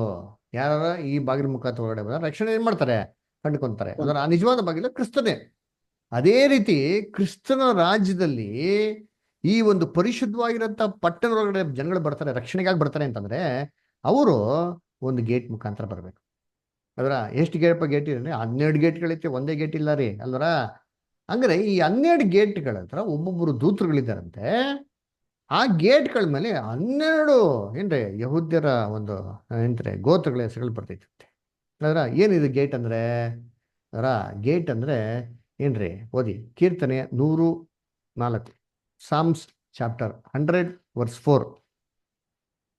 ಕೃತಜ್ಞತಾ ಸ್ತುತಿಯೊಡನೆ ಆತನ ಮಂದಿರ ದ್ವಾರಗಳಿಗೂ ಕೀರ್ತನೆಯೊಡನೆ ಆತನ ಅಂಗಳಗಳಿಗೂ ಬನ್ನಿರಿ. ಆತನ ಉಪಕಾರ ಸ್ಮರಿಸಿರಿ. Very good. Enter into his gates with singing ಅಂತ ಹೇಳ್ತಾರೆ. ಏನ್ರಿ? ಸಮಾಧಾನ, ರಕ್ಷಣೆ ತರುವಂತ ಒಂದು ಗೇಟ್. ನೋಡಿ, ಈ ಗೇಟ್ ಒಳಗಡೆ ಹೋದ್ರೆ ಏನಪ್ಪಾ ಅಂದ್ರೆ ಸರಿಯಾದ ಮಾರ್ಗಕ್ಕೆ ಏನ್ ಮಾಡ್ತೀವಿ ನಾವು ಹೋಗ್ತೀವಿ ಅಂದ್ರೆ ರಾಂಗ್ ಗೇಟಲ್ಲಿ ಹೋದ್ರೆ ರಾಂಗ್ ವೇಗೆ ಏನಾಗ್ತೀರಿ ಎಂಟ್ರಿ ಆಗ್ತಾ ಅಂದ್ರೆ ಗೇಟ್ ಏನ್ರಿ ವೆರಿ ಇಂಪಾರ್ಟೆಂಟ್ ಅಲ್ದ್ರ ಸರಿ. ದೇವರ ರಾಜ್ಯದಲ್ಲಿ ಈ ಗೇಟ್ ಏನು ಅದಕ್ಕೆ ಅಲ್ಲೇ ಕ್ಲೂ ಕೊಟ್ಬಿಟ್ರೆ ಇದೇನಪ್ಪ ಅಂದ್ರೆ ಇಸ್ರೇಲಿನ 12 ಮನೆತನಗಳು ಅಂತ 12 ಗೋತ್ರಗಳು ಅಂತ ಅಂದ್ರೆ ನಮ್ಗೆ ಚೆನ್ನಾಗಿ ಗೊತ್ತು ಇಸ್ರೇಲಿನ 12 ಗೋತ್ರ ಅಂತ ಪ್ರಕಟಣೆ ಎಲ್ಲೆಲ್ಲಿ ಬರ್ತದೋ ಅದು ನೇರವಾಗಿರೋಂಥ ಇಸ್ರೇಲಿನ 12 ಗೋತ್ರಗಳಲ್ಲ. ಈ ಯಾಕೋಬ್ಗಿರಂತ 12 ಜನ ಮಕ್ಳುಗಳ ಹೆಸರು ಏನ್ರಿ ಅದು 12 ತರ ಗುಣಲಕ್ಷಣಗಳನ್ನ ಲೋಕದಲ್ಲಿ ಏನ್ ಮಾಡ್ತಾರೆ ಸೂಚನೆ ಮಾಡ್ತಾರೆ ಅಂತ. ಲೋಕದಲ್ಲಿ ಎಲ್ಲಾ ಮನುಷ್ಯಗಳಲ್ಲಿ 12 ತರ ಕ್ಯಾರೆಕ್ಟರ್ ಇರೋಂಥ ಮನುಷ್ಯನಾಗಿದ್ರೆ ಲೋಕದಲ್ಲಿ ಇದ್ದಾರೆ. ಅದಕ್ಕೆ ಒಂದು ವರ್ಷದಲ್ಲಿ 12 ತಿಂಗಳಂತ ದೇವ್ರು ಇಟ್ಟಿರೋದು. ಯಾಕೆ 14 ಇಟ್ಟಿಲ್ಲ, ಯಾಕೆ 6 ಇಟ್ಟಿಲ್ಲ, ಯಾಕೆ ದೇವ್ರ ಪರಿಪೂರ್ಣ ಅಂತ ನಂಬರ್ 7 ಇಟ್ಟಿಲ್ಲ, ಯಾಕೆ 12 ಇಟ್ಟವ್ರೆ? ಯಾಕೆ ಅಂದ್ರೆ ಯಾಕೊಬ್ಬನಿಗೆ 12 ಮಕ್ಕಳು, ಏಸು ಕ್ರಿಸ್ತನಿಗೆ 12 ಅಪೊಸ್ತಲರು. ಯಾಕೆ 12ನೇ ಆಯ್ಕೆ ಮಾಡಿದ್ರು? ಬೇರೆ ದಿನ ಮಾಡೋಕ್ಕಲ್ಲ. ಯಾಕೆ ಅಂತಂದ್ರೆ ಒಂದು ವರ್ಷದಲ್ಲಿ 12 ತಿಂಗಳಲ್ಲಿ ಏನಂತೆ ಯಾವುದೇ ಒಬ್ಬ ಮನುಷ್ಯ ಹುಟ್ಟೋರು ಈ 12 ತಿಂಗಳಲ್ಲಿ ಹುಟ್ಟಬೇಕು. ಹಂಗಾರೆ 12 ತರ ಕ್ಯಾರೆಕ್ಟರ್ಗಳು ಏನಾಗಿದೆ ಲೋಕದಲ್ಲಿ ಜನಗಳಿದ್ದಾರೆ ಅಲ್ಲ. 12 types of characters of people ಇದ್ದಾರೆ ಲೋಕದಲ್ಲಿ. ಇವರು ಆ ಹೊಸ ಸಭೆಯೊಳಗೆ ದೇವರ ರಾಜ್ಯದೊಳಗೆ ಬರಬೇಕು ಅಂತಂದ್ರೆ ಸಮಾಧಾನ ರಾಜ್ಯ ಭೂಲೋಕದಲ್ಲಿ ಅದ್ರೊಳಗೆ ಬರಬೇಕು ಅಂತಂದ್ರೆ ಹೇಗಪ್ಪ ಬರಬೇಕು ಅಂದ್ರೆ ಅವ್ರವ್ರ ಗುಣಗಳ ತಕ್ಕಂತೆ ಇರುವಂತ ಗೇಟ್ ಇದೆ. ಆ ಗೇಟ್ ಒಳಗೆ ಬರಬೇಕು. ಅಂದ್ರೆ ಇವ್ರು ಯಾರಪ್ಪ ಗೇಟ್ ಕೀಪರ್ಸು ಅಂತಂದ್ರೆ ಈ ಗೇಟ್ ಕೀಪರ್ಸು ಯಾರಪ್ಪ ಅಂದ್ರೆ ದೇವರಾಜ್ಯದಲ್ಲಿ ಯಾರು ಗೇಟ್ ಕೀಪರ್ ಹೇಳ್ತಾರೆ? ಯಾರಿರ್ತಾರೆ? ಎಲ್ಲ ಇವಾಗ ನೋಡಿ ನಮ್ಗೆ ಸಭೆಗೆ ಗಾಸ್ಪಲ್ ಏಜಲ್ಲಿ ಯಾರಿದ್ದಾರೆ ಗೇಟ್ ಕೀಪರು? ಯಾರು ಗೇಟು? ನಮ್ಮ ಯೇಸು ಕ್ರಿಸ್ತನ್ ಗೇಟು. ಕ್ರಿಸ್ತನ್ ರಾಜ್ಯದಲ್ಲಿ ಇದೇ ತರ ಗೇಟ್ ಯಾರಾಗಿರ್ತಾರೆ? ಸಭೆ ಏನ್ರಿ ನಗರ. ಆ ಸಭೆಗೆ ಗೇಟ್ ಯಾರು ಕ್ರಿಸ್ತನ್ ರಾಜ್ಯದಲ್ಲಿ? ಯಾರು ಗೊತ್ತಾ? ನಾವೇ ಯಾರು? ನಾವು ಸಭೆ ಆಗ್ಬಿಟ್ರಲ್ಲ. ಆ ಸಭೆ ಅಂದ್ರೆ ನಗರ. ಆ ನಗರಕ್ಕೆ ಒಂದು ಗೇಟ್ ಇತ್ತಂತೆ. ದೇವ್ರ ರಾಜ್ಯದಲ್ಲಿ ಗೇಟ್ ತರ ಯಾರು ಇರ್ತಾರೆ? ಅಪೊಸ್ತಲರನ್ನ ಪಿತೃಗಳು. ಯಾರಪ್ಪ ಅಂದ್ರೆ ಪಿತೃಗಳು. ಓಕೆನಾ? ಅದಕ್ಕೆ ನೋಡ್ಬೇಕಾದ್ರೆ ಪಿತೃಗಳು ಹೆಂಗಪ್ಪ ಇರ್ತಾರೆ ಅಂತಂದ್ರೆ ಏನ್ರಿ ಗೇಟ್ ಹೇಳ್ತಾ ಇರ್ತಾರೆ. ಇವ್ರ ಮುಖಾಂತರನೇ ಲೋಕೋಜನಗಳೆಲ್ಲ ರಕ್ಷಣೆಗೆ ಬರಬೇಕು. ಎಲ್ಲಿದೆ ವಾಕ್ಯ? ಜಕೇರಿಯ 8ನೇ ಅಧ್ಯಾಯ 20ರಿಂದ 23 ಓದಿ. Zechariah 8 chapter verse 20-23. ಸೇನಾಧೀಶ್ವರ ಯೆಹೋವನು ಇಂತೆನ್ನುತ್ತಾನೆ, ಇನ್ನು ಮುಂದೆ ಜನಾಂಗಗಳು ದೊಡ್ಡ ಪಟ್ಟಣಗಳ ನಿವಾಸಿಗಳು ಬರುವರು. ಒಂದು ಊರಿನವರು ಇನ್ನೊಂದು ಊರಿಗೆ ಹೋಗಿ ಯೆಹೋವನ ಪ್ರಸನ್ನತೆಯನ್ನು ಬೇಡುವುದಕ್ಕೂ ಸೇನಾಧೀಶ್ವರ ಯೆಹೋವನನ್ನು ಆಶ್ರಯಿಸುವುದಕ್ಕೂ ಹೋಗೋಣ ಬನ್ನಿರಿ, ನಾವು ಹೋಗುತ್ತೇವೆ ಎಂದು ಹೇಳುವರು. ನೋಡ್ರ ಹೇಳೋಗೋಣ ಸೇನಾಧೀಶ್ವರ ಯೆಹೋವನನ್ನು ಏನ್ರಿ ಆರಾಧಿಸಕ್ ಹೋಗೋಣ. ಬಹು ಜನರು ಎಲ್ಲಾ ರಾಜ್ಯದ ಜನಗಳು ಬರ್ತಾರಂತೆ. ಅದರ ಬಂದು ಎಲ್ಲಿಗೆ ಹೋಗ್ತಾರೆ? ಏನ್ ಕಲಿತಾರೆ? ಏನ್ ಮಾಡ್ತಾರೆ? ಕಂಟಿನ್ಯೂ. ಹೀಗೆ ಬಹು ದೇಶಗಳವರು ಬಲವಾದ ಜನಾಂಗಗಳವರು ಯೆರೂಸಲೇಮಿನಲ್ಲಿ ಸೇನಾಧೀಶ್ವರ ಯೆಹೋವನನ್ನು ಆಶ್ರಯಿಸುವುದಕ್ಕೂ ಯೆಹೋವನ ಪ್ರಸನ್ನತೆಯನ್ನು ಬೇಡುವುದಕ್ಕೂ ಬರುವರು. ನೋಡ್ರ ಎಲ್ಲಿ ಬರ್ತಾರಂತೆ? ಯೆರೂಸಲೇಮ್ ಅಲ್ದ್ರ ಯೆಹೋವನ ಪ್ರಸನ್ನತೆನ ಬಿಡೋದಿಕ್ ಬರ್ತಾರಂತೆ. ಯಾಕೆ? ಅಲ್ಲೇನಿದೆ? ಅದೇಂಗಿದಂತೆ ವಜ್ರ ತರ ತಳಸ್ತಾ ಇದೆ. ಅಲ್ಲ ಯೆರೂಸಲೇಮ್ ಬರ್ತಾರೆ. ಅದರ ಏನ್ರಿ ಸಭೆ ಹೊಸ ಯೆರೂಸಲೇಮ್ ಬರ್ತಾರೆ ನೋಡಿದ್ರಿ ಅಲ್ರ. ಆಮೇಲೆ ನೆಕ್ಸ್ಟ್ ಸೇನಾಧೀಶ್ವರ ಯೆಹೋವನು ಇಂತೆನ್ನುತ್ತಾನೆ, ಆ ಕಾಲದಲ್ಲಿ ಜನಾಂಗಗಳ ವಿವಿಧ ಭಾಷೆಗಳವರಾದ 10 ಜನರು ಯೆಹೂದ್ಯನೊಬ್ಬನ ಸೆರಗನ್ನು ಹಿಡಿದುಕೊಂಡು, ನಾವು ನಿಮ್ಮೊಂದಿಗೆ ಬರುವೆವು, ದೇವರು ನಿಮ್ಮ ಸಂಗಡ ಇದ್ದಾನೆಂಬ ಸುದ್ದಿಯು ನಮ್ಮ ಕಿವಿಗೆ ಬಿದ್ದಿದೆ ಎಂದು ಹೇಳುವರು. ನೋಡ್ರ ಏನ್ ಮಾಡ್ದಂತೆ? ಬೇರೆ ಬೇರೆ ದೇಶದಲ್ಲಿರಂತ 10 ಮಂದಿ ಯಾರ ಹಿಡಿತಾರಪ್ಪ ಅಂದ್ರೆ ಒಬ್ಬ ಯಹೂದ್ಯನ ಸೆರಗು. ಒಬ್ಬ ಯಹೂದ್ಯನ ಸೆರಗು ಅಂದ್ರೆ ಯಾವ? ಕಾಂಜಿ ಪಿಂಜಿ ಯಹೂದ್ಯರುಗಳ ಯಾರು? ನೋಡ್ಬೇಕಾದ್ರೆ ಅಬ್ರಾಮಿನ ವಂಶದವರು. ಅದರಲ್ಲಿ ಮುಖ್ಯವಾಗಿ ಶ್ರೇಷ್ಠವಾಗಿ ದಾವೀದು, ಇಸಾಕು, ಯಾಕೋಬು, ಅಬ್ರಾಮು, ಯೋಹಾನ ಎಲ್ಲ ದೇವರಾಜಲ್ಲಿ ಇದ್ಬಿಡ್ತಾರೆ ಗೊತ್ತಾ? ಅವರ ಒಂದು ಸೆರಗನ್ನ ಏನ್ ಮಾಡ್ತಾರೆ? ಹಿಡಿತಾರೆ. ಅಯ್ಯೋ ದೇವರು ನಿಮ್ ಸಂಗಡ ಇದೆ ಅಂತ ಗೊತ್ತಾಗಿದೆ ನಮ್ಗೆ, ನಾವು ಕೂಡ ನಿಮ್ ಜೊತೆಗೆ ಏನ್ ಮಾಡ್ತೀರಿ? ಬರ್ತೀರಿ. ನಿಮ್ಮ ಮುಖಾಂತರ ಎಲ್ಲಿಗೆ ಹೋಗ್ತೀರಿ? ನೀವು ಗೇಟ್ಗಳು. ನಿಮ್ಮ ಮುಖಾಂತರ ನಾವೇಗ್ತೀವಿ ದೇವರಾಜ್ಯಕ್ಕೆ ನಾವು ಪ್ರವೇಶಿಸ್ತೀರಿ ಅಲ್ವರ. ಇವಾಗ ಯೆಶಾಯ 2ನೇ ಅಧ್ಯಾಯ 2ರಿಂದ 4 ಓದಿ. ಯೆಶಾಯ 2ನೇ ಅಧ್ಯಾಯ 2ರಿಂದ 4.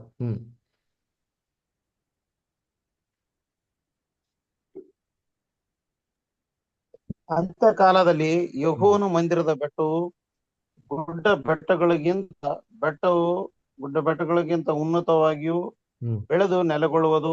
ನೋಡ್ರ ಆಗ ಅಂತ್ಯ ದಿನದಲ್ಲಿ ದೇವ್ರ ರಾಜ್ಯ ಹಂಗಿರ್ತಂತೆ. ಬೆಟ್ಟ ಅಂದ್ರೆ ದೇವ್ರ ರಾಜ್ಯ ಎಲ್ಲಾ ರಾಜ್ಯಗಳಿಗಿಂತ ಉನ್ನತವಾಗಿರ್ತಾರಂತೆ ಹೇಳ್ತಾರೆ. ನೆಕ್ಸ್ಟ್ ಆಮೇಲೆ ಆಗ ಸಕಲ ದೇಶಗಳವರು ಹ್ಮ್. ಅದರ ಕಡೆಗೆ ಪ್ರವಾಹಗಳಂತೆ ಬರುವರು. ನೋಡ್ರ ಹೆಂಗ್ ಬರ್ತಾರಂತೆ ಎಲ್ಲ ಜನಗಳು ಪ್ರವಾಹದಂತೆ ಬರ್ತಾರಂತೆ ನೋಡ್ರಿ ನಿಂತೀನಿ.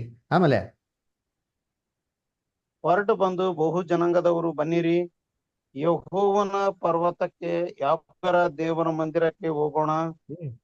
ಆತನು ತನ್ನ ಮಾರ್ಗದ ವಿಷಯವಾಗಿ ನಮಗೆ ಬೋಧನೆ ಮಾಡುವನು. ನೋಡ್ರ ನಾವು ದೇವರ ಮಂದಿರ, ಯಾಕೋಬಿನ ದೇವರ ಮಂದಿರಕ್ಕೆ ಹೋಗೋಣ ಅಂತ ಹೇಳ್ತಾರೆ. ಯಾವ್ದು ದೇವ್ರ ಮಂದಿರ?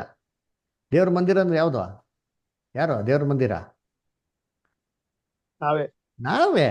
ಅದೇ ಹೇಳೋದು ಹೊಸ ಯೆರೂಸಲೇಮು. ಇದಕ್ಕೆ ಹೋಗೋಣ ಬನ್ರಿ, ಏನ್ ಮಾಡೋಣ? ದೇವ್ರ ಆಲಯಕ್ಕೆ ಹೋಗೋಣ ಬನ್ನಿ ಅಲ್ವರ. ಕ್ರಿಸ್ತನ ದೇಹ, ಕ್ರಿಸ್ತನ ಸಭೆ ಹೊರಟು ಬಂದ ಅನೇಕ ಜನಗಳು ಏನ್ ಮಾಡ್ತಂತೆ? ಹೋಗ್ತಂತೆ. ಯಾಕಂದ್ರೆ ಯೆರೂಸಲೇಮಿಂದ ಏನ್ರಿ ದೇವರ ವಾಕ್ಯವು ಏನು ಜಿಯೋನ್ ಏನ್ ಮಾಡ್ತಂತೆ? ದೇವರ ಎಂತ ಇದು ಬರ್ತಾರೆ ಅಂತ ಹೇಳ್ತಾರೆ. ಅವ್ರ ನೋಡ್ಬೇಕಾದ್ರೆ ಈ ಭೂಲೋಕದಲ್ಲಿರುವಂತ ಪಿತೃಗಳ ಮುಖಾಂತರನೇ ಜನಗಳು ಏನ್ ಮಾಡೋದು? ಒಬ್ಬರೇ ರಕ್ಷಣೆಗೆ ಬರೋದು. ಅದಕ್ಕೆ ಮೀಕ 4:4 ಏನ್ ಹೇಳ್ತಾರೆ ನೋಡಿ, ಏನ್ ಹೇಳ್ತಾರೆ ಓದೋಣ. ಒಬ್ಬೊಬ್ಬನು ತನ್ನ ತನ್ನ ದ್ರಾಕ್ಷಾಲತೆ, ಅಂಜೂರ ಗಿಡ ಇವುಗಳ ನೆರಳಿನಲ್ಲಿ ಕೂತುಕೊಳ್ಳುವನು. ಅವರನ್ನು ಯಾರೂ ಹೆದರಿಸರು. ಸೇನಾಧೀಶ್ವರನಾದ ಯೆಹೋವನ ಬಾಯೇ ಇದನ್ನು ನುಡಿದಿದೆ. ತನ್ನ ದ್ರಾಕ್ಷ ಬಳ್ಳಿ ಕೆಳಗಡೆ, ತನ್ನ ಅಂಜೂರದ ಮರ ಕೆಳಕ್ಕೆ ಅಂತಾರೆ. ಏನ್ ಮಾಡೋದು? ಅಂಜೂರ ಮರ ಇಸ್ರೇಲ್ ರಾಜ್ಯ ಅದರ ಒಂದೊಂದು ಪಿತೃಗಳು ಕೆಳಗಡೆ ಅವ್ರ ತರ ಗುಣ ಇರೋಂಥ ಲೋಕ ಜನಗಳು ಬರ್ತಾರೆ. ತನ್ನ ದ್ರಾಕ್ಷ ಬಳ್ಳಿ ಅಂತಂದ್ರೆ ಸಭೆ, ಅದರ ಅವ್ರಿಗಂತ ಒಬ್ಬರಿಗೊಂದು ಕ್ಯಾರೆಕ್ಟರ್ ಇದೆ. ಆ ಕ್ಯಾರೆಕ್ಟರ್ಗಳಿರುವಂಥ ಲೋಕ ಜನಗಳು ಆ ಸಭೆಯ ಮಕ್ಳ ಕಡೆನೇ ಆಗ್ತಾರೆ, ಬರ್ತಾರೆ. ಈ ತರ ಅಡ್ಮಿನಿಸ್ಟ್ರೇಷನ್ ದೇವರು ಬ್ಯೂಟಿಫುಲ್ ಆಗಿ ಮಾಡ್ತಾರೆ, ಬುಲೋಕಲ್ಲಿ ಸೆಟಪ್ ಮಾಡ್ತಾರೆ ಅಲ್ವರ. ಅದಕ್ಕೆ ನೋಡ್ಬೇಕಾದ್ರೆ ಕರ್ತನಲ್ಲಿ ಪ್ರೀತಿ ಅಂತ ಸೊರಗಳೇ ಏನ್ರಿ, ಇವಾಗ ಪ್ರಕಟಣೆ 21:13 ಓದಿ ನೋಡೋಣ. ರೆವಲ್ಯೂಷನ್ 21:13. ಪೂರ್ವ ದಿಕ್ಕಿನಲ್ಲಿ 3 ಬಾಗಿಲುಗಳು, ಉತ್ತರ ದಿಕ್ಕಿನಲ್ಲಿ 3 ಬಾಗಿಲುಗಳು, ದಕ್ಷಿಣ ದಿಕ್ಕಿನಲ್ಲಿ 3 ಬಾಗಿಲುಗಳು, ಪಶ್ಚಿಮ ದಿಕ್ಕಿನಲ್ಲಿ 3 ಬಾಗಿಲುಗಳು ಇದ್ದವು. ನೋಡ್ರ 4 ದಿಕ್ಕಲ್ಲಿ 4 ಬಾಗಿಲು ಅಂತಾರೆ ಅಲ್ವರ. ಯಾರು? ಲೂಕಾದಲ್ಲಿ ನಿಮಿಷ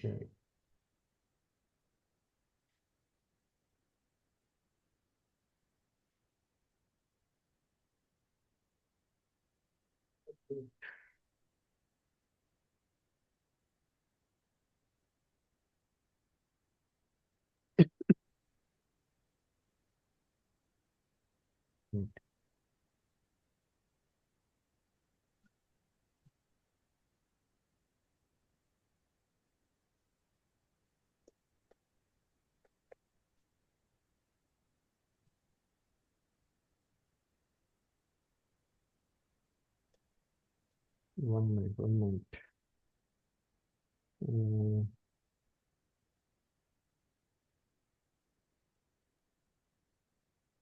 ಯೇಸು ಕ್ರಿಸ್ತು ಲೂಕಾದಲ್ಲಿ ಒಂದು ಮಾತು ಹೇಳ್ತಾರೆ. ಏನ್ ಹೇಳ್ತಾರೆ ಗೊತ್ತಾ? ಪೂರ್ವದಿಂದ, ಪಶ್ಚಿಮದಿಂದ, ಉತ್ತರದಿಂದ, ದಕ್ಷಿಣದಿಂದ ಏನ್ರಿ ದೇವರ ರಾಜ್ಯದಲ್ಲಿ ಕೂತ್ಕೊಳಕ್ಕೆ ಊಟಕ್ಕೆ ಏನ್ ಮಾಡ್ತಾರೆ? ಅನೇಕ ಜನಗಳು ಬರ್ತಾರೆ. ಅಲ್ಲಿ ಯಾರ್ದು ನೋಡ್ತಾರಂತೆ? ಅಬ್ರಹಾಮ್ 13:29. ಇದಲ್ಲದೆ ಪೂರ್ವ, ಪಶ್ಚಿಮ, ಉತ್ತರ, ದಕ್ಷಿಣ ದಿಕ್ಕುಗಳಿಂದ ಜನರು ಬಂದು ದೇವರ ರಾಜ್ಯದಲ್ಲಿ ಊಟಕ್ಕೆ ಕೂಡಿರುವರು. ನೋಡ್ರ, ಅದಕ್ಕೆ ನೋಡಿ 4 ದಿಕ್ಕಲ್ಲಿ 4 ಗೇಟ್ಗಳು. ಅದರ ಊಟಕ್ಕೆ ಕೂತ್ಕೊಂತಾರೆ. ಆ ಊಟಕ್ಕೆ ಕೂತ್ಕೊಂಡ್ಬೇಕಾದ್ರೆ ಅಲ್ಲಿ ಯಾರು ನೋಡ್ತಾರಂತೆ? ಓದಿ ಇಷ್ಟು.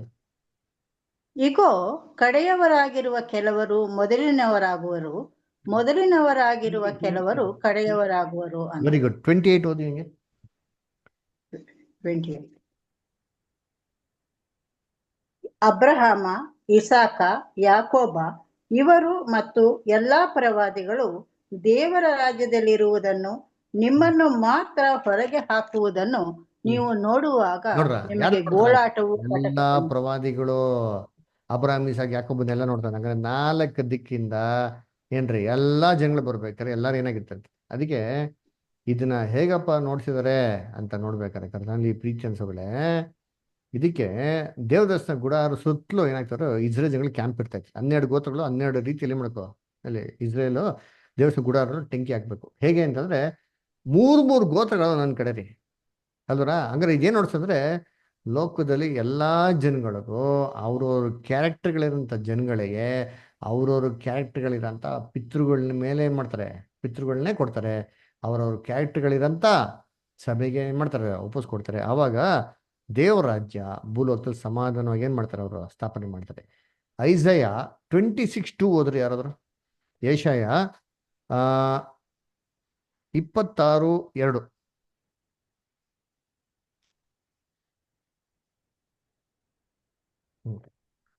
ಬಾಗಿಲುಗಳನ್ನು ಬಾಗಿಲುಗಳನ್ನು ತೆರೆಯಿರಿ. ಓದಿವ್ರಿ. ಬಾಗಿಲುಗಳನ್ನು ತೆರೆಯಿರಿ, ಧರ್ಮ ಸತ್ಯಗಳನ್ನು ಕೈಗೊಳ್ಳುವ ಜನಾಂಗವು ಪ್ರವೇಶಿಸಲಿ. ಸ್ಥಿರಚಿತ್ತನನ್ನು ಶಾಂತಿಯಲ್ಲಿ ನೆಲೆಗೊಳಿಸಿ ಕಾಯುವಿ. ನೋಡ್ರ, ಏನ್ ಯಾರು ಪ್ರವೇಶಿಸ್ಲಿ?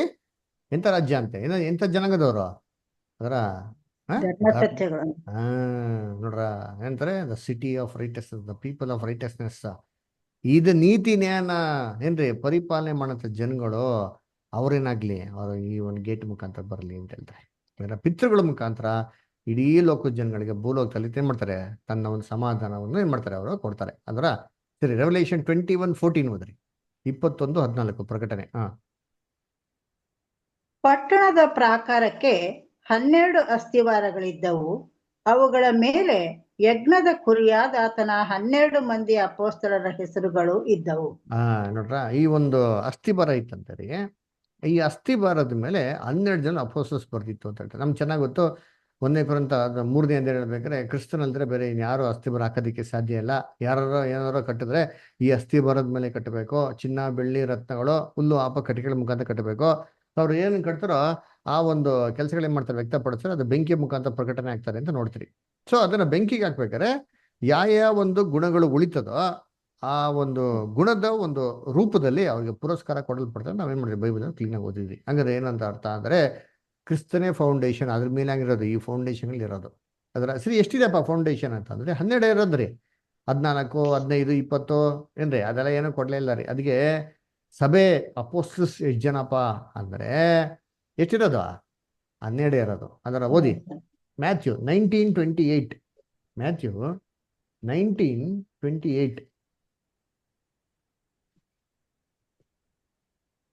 ಯೇಸು ಅವರಿಗೆ, ನಿಮಗೆ ಸತ್ಯವಾಗಿ ಹೇಳುತ್ತೇನೆ, ಹೊಸ ಸೃಷ್ಟಿಯಲ್ಲಿ ಮನುಷ್ಯಕುಮಾರನು ತನ್ನ ಮಹಿಮೆಯ ಸಿಂಹಾಸನದ ಮೇಲೆ ಕೂತುಕೊಳ್ಳುವಾಗ ನನ್ನನ್ನು ಹಿಂಬಾಲಿಸಿರುವ ನೀವು ಸಹ 12 ಸಿಂಹಾಸನಗಳ ಮೇಲೆ ಕೂತುಕೊಂಡು ಇಸ್ರಾಯೇಲಿನ 12 ಕುಲಗಳಿಗೆ ನ್ಯಾಯ ತೀರಿಸುವಿರಿ. ನೋಡ್ರ, ಏನ್ ಮಾಡ್ತೀರ ಅಂತ ಹೇಳ್ತಾರೆ, ನೀವು 12 ಜನ ಕೂತ್ಕೊಂಡು ಏನ್ ಮಾಡ್ತೀರ ಅಂತಂದ್ರೆ ಇಸ್ರೇಲಿನ 12 ಗೋತ್ರಗಳಿಗೆ ಏನ್ ಮಾಡ್ತೀರ ಅಂತಲ್ಲಿ ಅಲ್ವರ. ನೋಡಿ, ನೀವೇನ್ ಮಾಡ್ತೀರ, ನ್ಯಾಯ ತೀರ್ಪು ಮಾಡ್ತೀರ ಅಂತ ಹೇಳ್ತಾರೆ. ಹಂಗಾರೆ ಇರೋದೇ 12 ಸಿಂಹಾಸನ ಅಲ್ವರ. ಹಂಗಾರೆ ಇರೋದು ಅಪೋಸ್ತಲಸ್ ಬರೀ 12 ರೀ, ಇಲ್ಲ ಜಾಸ್ತಿ ಏನಾಗಿಲ್ಲ. ಇಲ್ಲ, ಅದಕ್ಕೆ ಕೆಲವು ಜನ ಏನ್ ಮಾಡ್ತಾರೆ, ಇಲ್ಲ ಬದರ್ ಜಾಸ್ತಿ ಜನ ಇದ್ದಾರೆ. ಯಾಕೆ ಅಂತಂದ್ರೆ ಅಪೋಸ್ತಲ ಕೃತ್ಯಗಳು ವಾಕ್ಯ ಬರ್ತದೆ. ಅಪೋಸ್ತಲ ಕೃತ್ಯಗಳು 11:11ರಲ್ಲಿ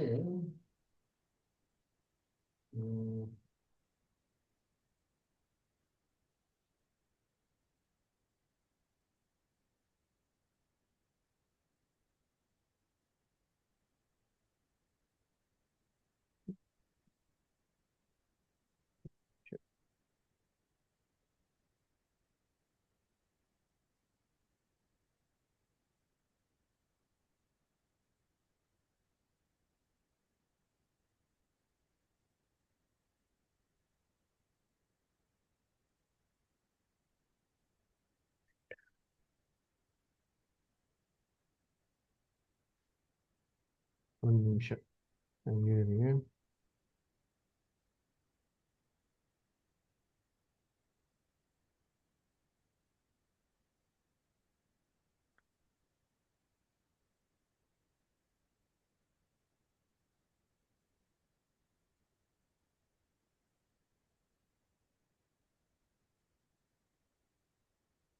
ಒಂದು ನಿಮಿಷ. ಓಕೆ.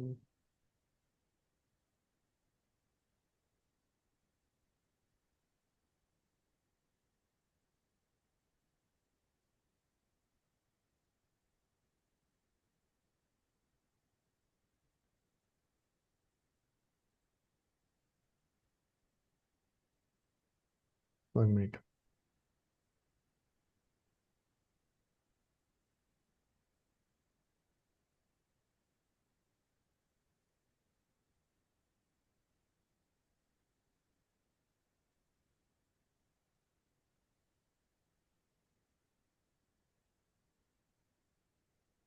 ಹಾ, ಆಕ್ಸ್ 14:14 ಓದ್ರಿ. ಅಪೊಸ್ತಲ ಕೃತ್ಯಗಳು 14:14.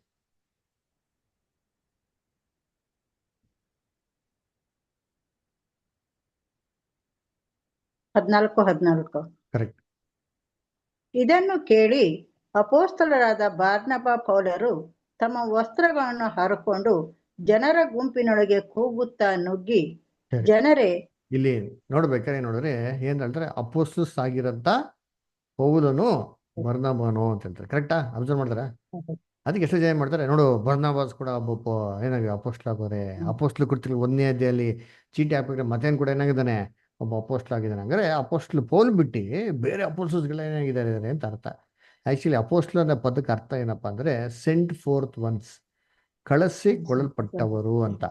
ಇಲ್ಲಿ ಏನಪ್ಪಾ ಆಗಿತ್ತು ಅಂತಂದ್ರೆ, ನೀವು ಒಂದು ಅಧ್ಯಾಯ ಮುಂಚೆ ಓದ ಅಂತಂದ್ರೆ ಅಂತಿಯೋಕ್ಯ ಸಭೆದವರು ಪೌಲ್ನ ಮತ್ತೆ ಬರ್ನಬಾಸ್ನ ಆಯ್ಕೆ ಮಾಡಿ ಸಭೆ ಮುಖಾಂತರ ದೇವ್ರ ಕೆಲ್ಸಕ್ಕೆ ಏನ್ ಮಾಡ್ತಾರೆ, ಕಳಿಸ್ಕೊಡ್ತಾರೆ. ಅದಕ್ಕೆ ಕಳಿಸ್ಕೊಳ್ಟಲ್ಪಟ್ಟವರು, sent forth ones on behalf of the church ಅಂತ ಅಂದ್ಬಿಟ್ಟು ಆ ಅರ್ಥದಲ್ಲಿ ಕರೀತಾರೆ ಹೊರತು ಅಪೋಸ್ಟ್ಲ್ ಹಂಗೆ ಕರೆದಿಲ್ಲ ರೀ. ನೋಡಿ, ಯೇಸು ಕ್ರಿಸ್ತ ಅಂತಂದ್ರು ಮತ್ತೆ 19:28 ನೀವು 12 ಸಿಂಹಾಸನ ಕೂತ್ಕೊಂಡು 12 ಗೋತ್ರಗಳಿಗೆ ಏನ್ ಮಾಡ್ತೀರಿ, ನೀವು ನ್ಯಾಯ ತೀರ್ಪು ಮಾಡ್ತೀರಾ. ಪ್ರಕಟಣೆ 12:1 ಓದ್ರಿ. ಅಲ್ಲಿ ಏನ್ ನೋಡ್ತೀರಿ, ಒಂದು ಸ್ತ್ರೀ ಇದ್ರಂತೆ, ಸೂರ್ಯನ ಧರಿಸ್ಕೊಂಡು ಚಂದ್ರ ಮೇಲೆ ನಿಂತ್ಕೊಂಡು ತಲೆ ಮೇಲೆ ಒಂದು ಕಿರೀಟ ಇತ್ತಂತೆ. ಏನಪ್ಪ ಇತ್ತು ಕಿರೀಟ? ಓದಿಂತೀನಿ, ರೆವಲ್ಯೂಷನ್ 12. ಪರಲೋಕದಲ್ಲಿ ಒಂದು ಮಹಾಲಕ್ಷಣವು ಕಾಣಿಸಿತು. ಅದೇನೆಂದರೆ, ಸೂರ್ಯನನ್ನು ಧರಿಸಿಕೊಂಡಿದ್ದ ಒಬ್ಬ ಸ್ತ್ರೀ ಇದ್ದಳು. ಆಕೆಯ ಕಾಲುಗಳ ಕೆಳಗೆ ಚಂದ್ರನಿದ್ದನು. ಆಕೆಯ ತಲೆಯ ಮೇಲೆ 12 ನಕ್ಷತ್ರಗಳುಳ್ಳ ಒಂದು ಕಿರೀಟವಿತ್ತು. 12 ನಕ್ಷತ್ರಗಳ ಕಿರೀಟ ಇತ್ತಂತೆ. ಜಾಸ್ತಿ ಇರಲ್ಲ ರೀ, 12 ನಕ್ಷತ್ರ.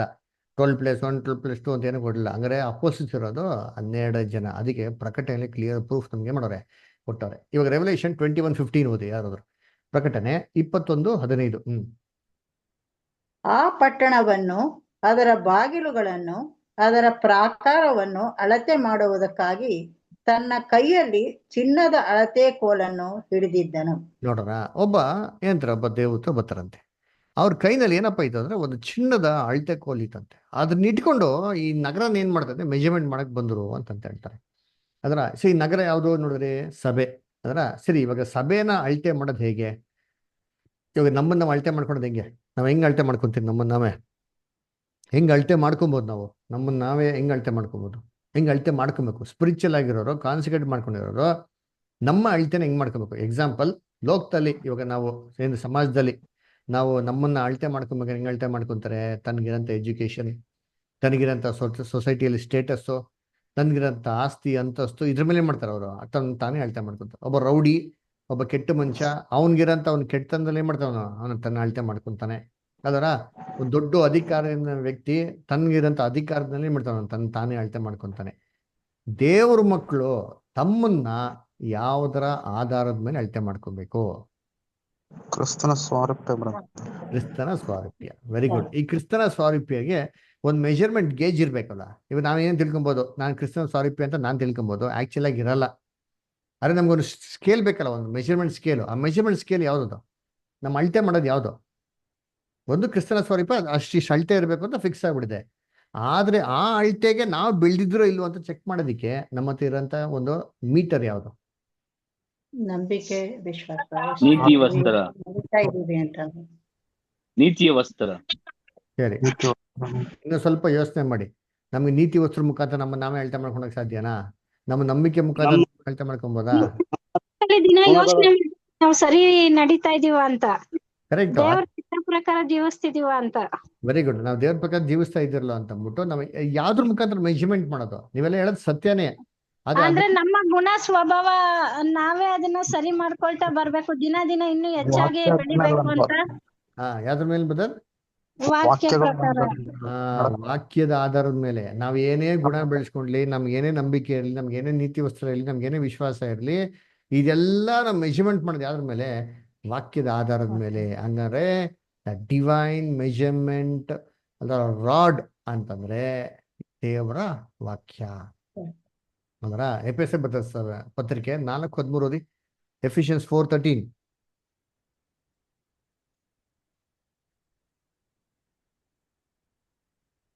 ನಾವೆಲ್ಲರೂ ನಂಬಿಕೆಯಿಂದಲೂ ದೇವಕುಮಾರನ ವಿಷಯವಾದ ಜ್ಞಾನದಿಂದಲೂ ಉಂಟಾಗುವ ಐಕ್ಯವನ್ನು ಹೊಂದಿ ಪ್ರವೀಣತೆಗೆ ಬಂದವರಾಗಿ ಕ್ರಿಸ್ತನ ಪರಿಪೂರ್ಣತೆ ಎಂಬ ಪ್ರಮಾಣವನ್ನು ಮುಟ್ಟುವ ತನಕ ದೇವಜನರನ್ನು ಯೋಗ್ಯ ಸ್ಥಿತಿಗೆ ತರುವ ಕೆಲಸಕ್ಕೋಸ್ಕರವೋ ಸಭೆಯ ಸೇವೆಗೋಸ್ಕರವೂ ನೋಡ್ರ ಕ್ರಿಸ್ತನ ದೇಹವು ಅಭಿವೃದ್ಧಿ ಆಗುವುದಕ್ಕೋಸ್ಕರವೂ. ಸಾಕು, ಥ್ಯಾಂಕ್ ಯು. ಕ್ರಿಸ್ತನ ಪರಿಪೂರ್ಣತೆ ಅಳತೆ, ಆ ಅಳತೆ ಮುಟ್ಟ ತನಕ ಸಭೆಯಲ್ಲಿ ಎಷ್ಟೋ ಜನ ಕೆಲಸಗಳಿಗೆ ಏನಂತಾರಲ್ಲ, ಡಿಫ್ರೆಂಟ್ ಟೈಪ್ಸ್ ಆಫ್ ಸಹೋದರಗಳು ನೇಮಿಸ್ಕೊಂತಾರೆ. ಅಪೋಸ್ಟಲ್ಸ್ಗಳು, ಅದರ ಪ್ರವಾದಿಗಳು, ಸಹೋದರಗಳು, ಎಂತ ಉತ್ತೇಜನ ಮಾಡೋರು ಇದನ್ನೆಲ್ಲ ನೇಮಿಸೋರೆ, ಬೋಧಕರು ಅಂತೆಲ್ಲ ಹೇಳ್ತಾರಲ್ವಾ. ಏನಕ್ಕಂತೆ? ಕ್ರಿಸ್ತನ ಪರಿಪೂರ್ಣ ಮಾತಂತ ಅಳತೆ. ಆ ಅಳತೆಗೆ ನಾವು ಬೆಳೆದಿದ್ರು ಇಲ್ಲ ಅಂತ ಹೆಂಗಪ್ಪ ಚೆಕ್ ಮಾಡ್ಕೊಳೋದು ಅಂತಂದ್ರೆ, ನಮ್ಮನ್ನ ನಾವೇ ಊಹಾಪೋಹಗಳ ಪ್ರಕಾರ ನಾವು ಗೇಜ್ ಮಾಡ್ಕೊಂಡ್ರೆ ತಪ್ಪಾಗ್ಬಿಡ್ತಾರೆ. ಸ್ಟ್ಯಾಂಡರ್ಡ್ ಏನಪ್ಪ ಅಂದ್ರೆ ಡಿವೈನ್ ಸ್ಟ್ಯಾಂಡರ್ಡ್, ಗಾಡ್ಸ್ ವರ್ಡ್ಸ್ ಆಧಾರದ ಮೇಲೆ ನಮ್ಮ ಮೆಜರ್ಮೆಂಟ್ ಇರಬೇಕು. ಸೊ ದೇವರ ವಾಕ್ಯದ ಅಳತೆ ಏನಾಯ್ತು ಅಂತಲ್ಲಿ ಬಂತಂತೆ. ಸರಿ, ಇವಾಗ ನೋಡೋಣ 16ನೇ ವಾಕ್ಯ, ರೆವಲ್ಯೂಷನ್ 21:16. ಕಂಟಿನ್ಯೂ ಮಾಡಿ. ಪಟ್ಟಣವು ಚಚ್ಚೌಕವಾಗಿದೆ, ನೋಡ್ರ ಅದರ ಉದ್ದವು. ಸರಿ, ಇವಾಗ ಈ ಪಟ್ಟಣ ಚೌಚೌಕವಾಗಿದೆ ಅಂತ ಹೇಳ್ತಾರೆ. ಅಂದ್ರೆ ಕ್ಯೂಬಾಯ್ಡ್ ನೋಡಿ, ನೋಡ್ತಿರ್ಬೋದ ಈ ತರ ಏನಾಗಿದೆ, ಪಕ್ಕ ಫುಲ್ ಎಲ್ಲಾ ಕಡೆ ಈಕ್ವಲ್ ಆಗಿದೆ ಅಂತ ಹೇಳ್ತಾರೆ. ಮುಂದಕ್ಕೆ ಓದಿ ಇಷ್ಟ ಇವಾಗ.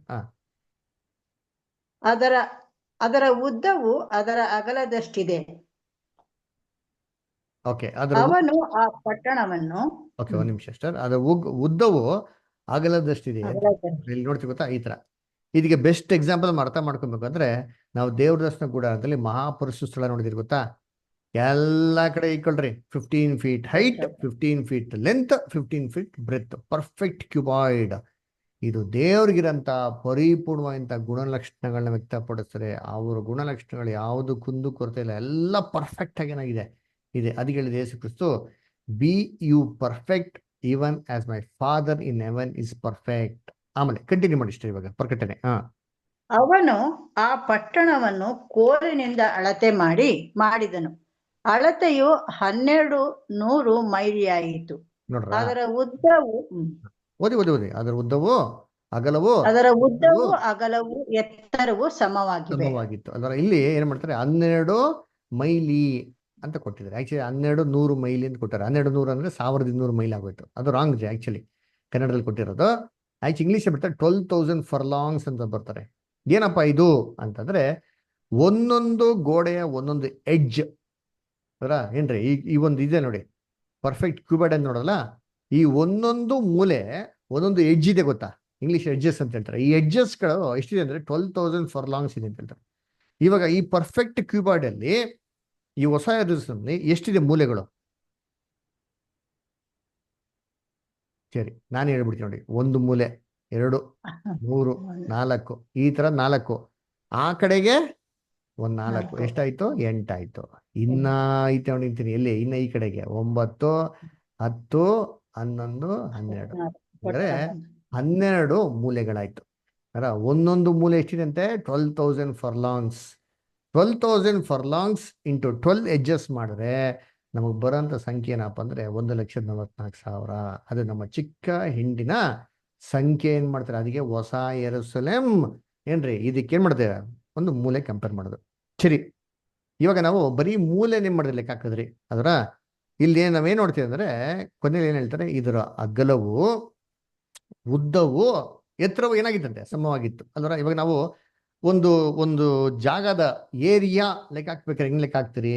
Length into breath. ಇವಾಗ ಸೈಡ್ ತಗೊಂತೀರಿ 30-40 ಅಂತಂದ್ರೆ ಅದು ಒಟ್ಟು ಏರಿಯಾ ಎಷ್ಟಪ್ಪ ಅಂತಂದ್ರೆ 30 × 40 1200 ಸ್ಕ್ವೇರ್ ಫೀಟ್ ಅಂತ ಹೇಳ್ತೀವಿ. ಹಂಗಾರೆ ಇದು ಒಟ್ಟಾರೆ ಏರಿಯಾ ಎಷ್ಟಪ್ಪ ಅಂತ ಲೆಕ್ಕ ಹಾಕ್ಬೇಕು ಅಂದ್ರೆ 12,000 ಲೆಂತ್ ಇಂಟು 12,000 ಬ್ರೆತ್ಗೆ ಮಾಡಕ್ ನಾವು ಮಲ್ಟಿಪ್ಲೈ ಮಾಡಿದ್ರೆ ಎಷ್ಟು ಬರ್ತದೆ? 1,44,000 ಬರ್ತದ್ರಿ. ನಾನೇನರ್ಥ, ಇದನ್ನ ಬಿಡಿಸಿ ಹೋದ್ರೆ 1,44,000 ಮತ್ತೆ 1000.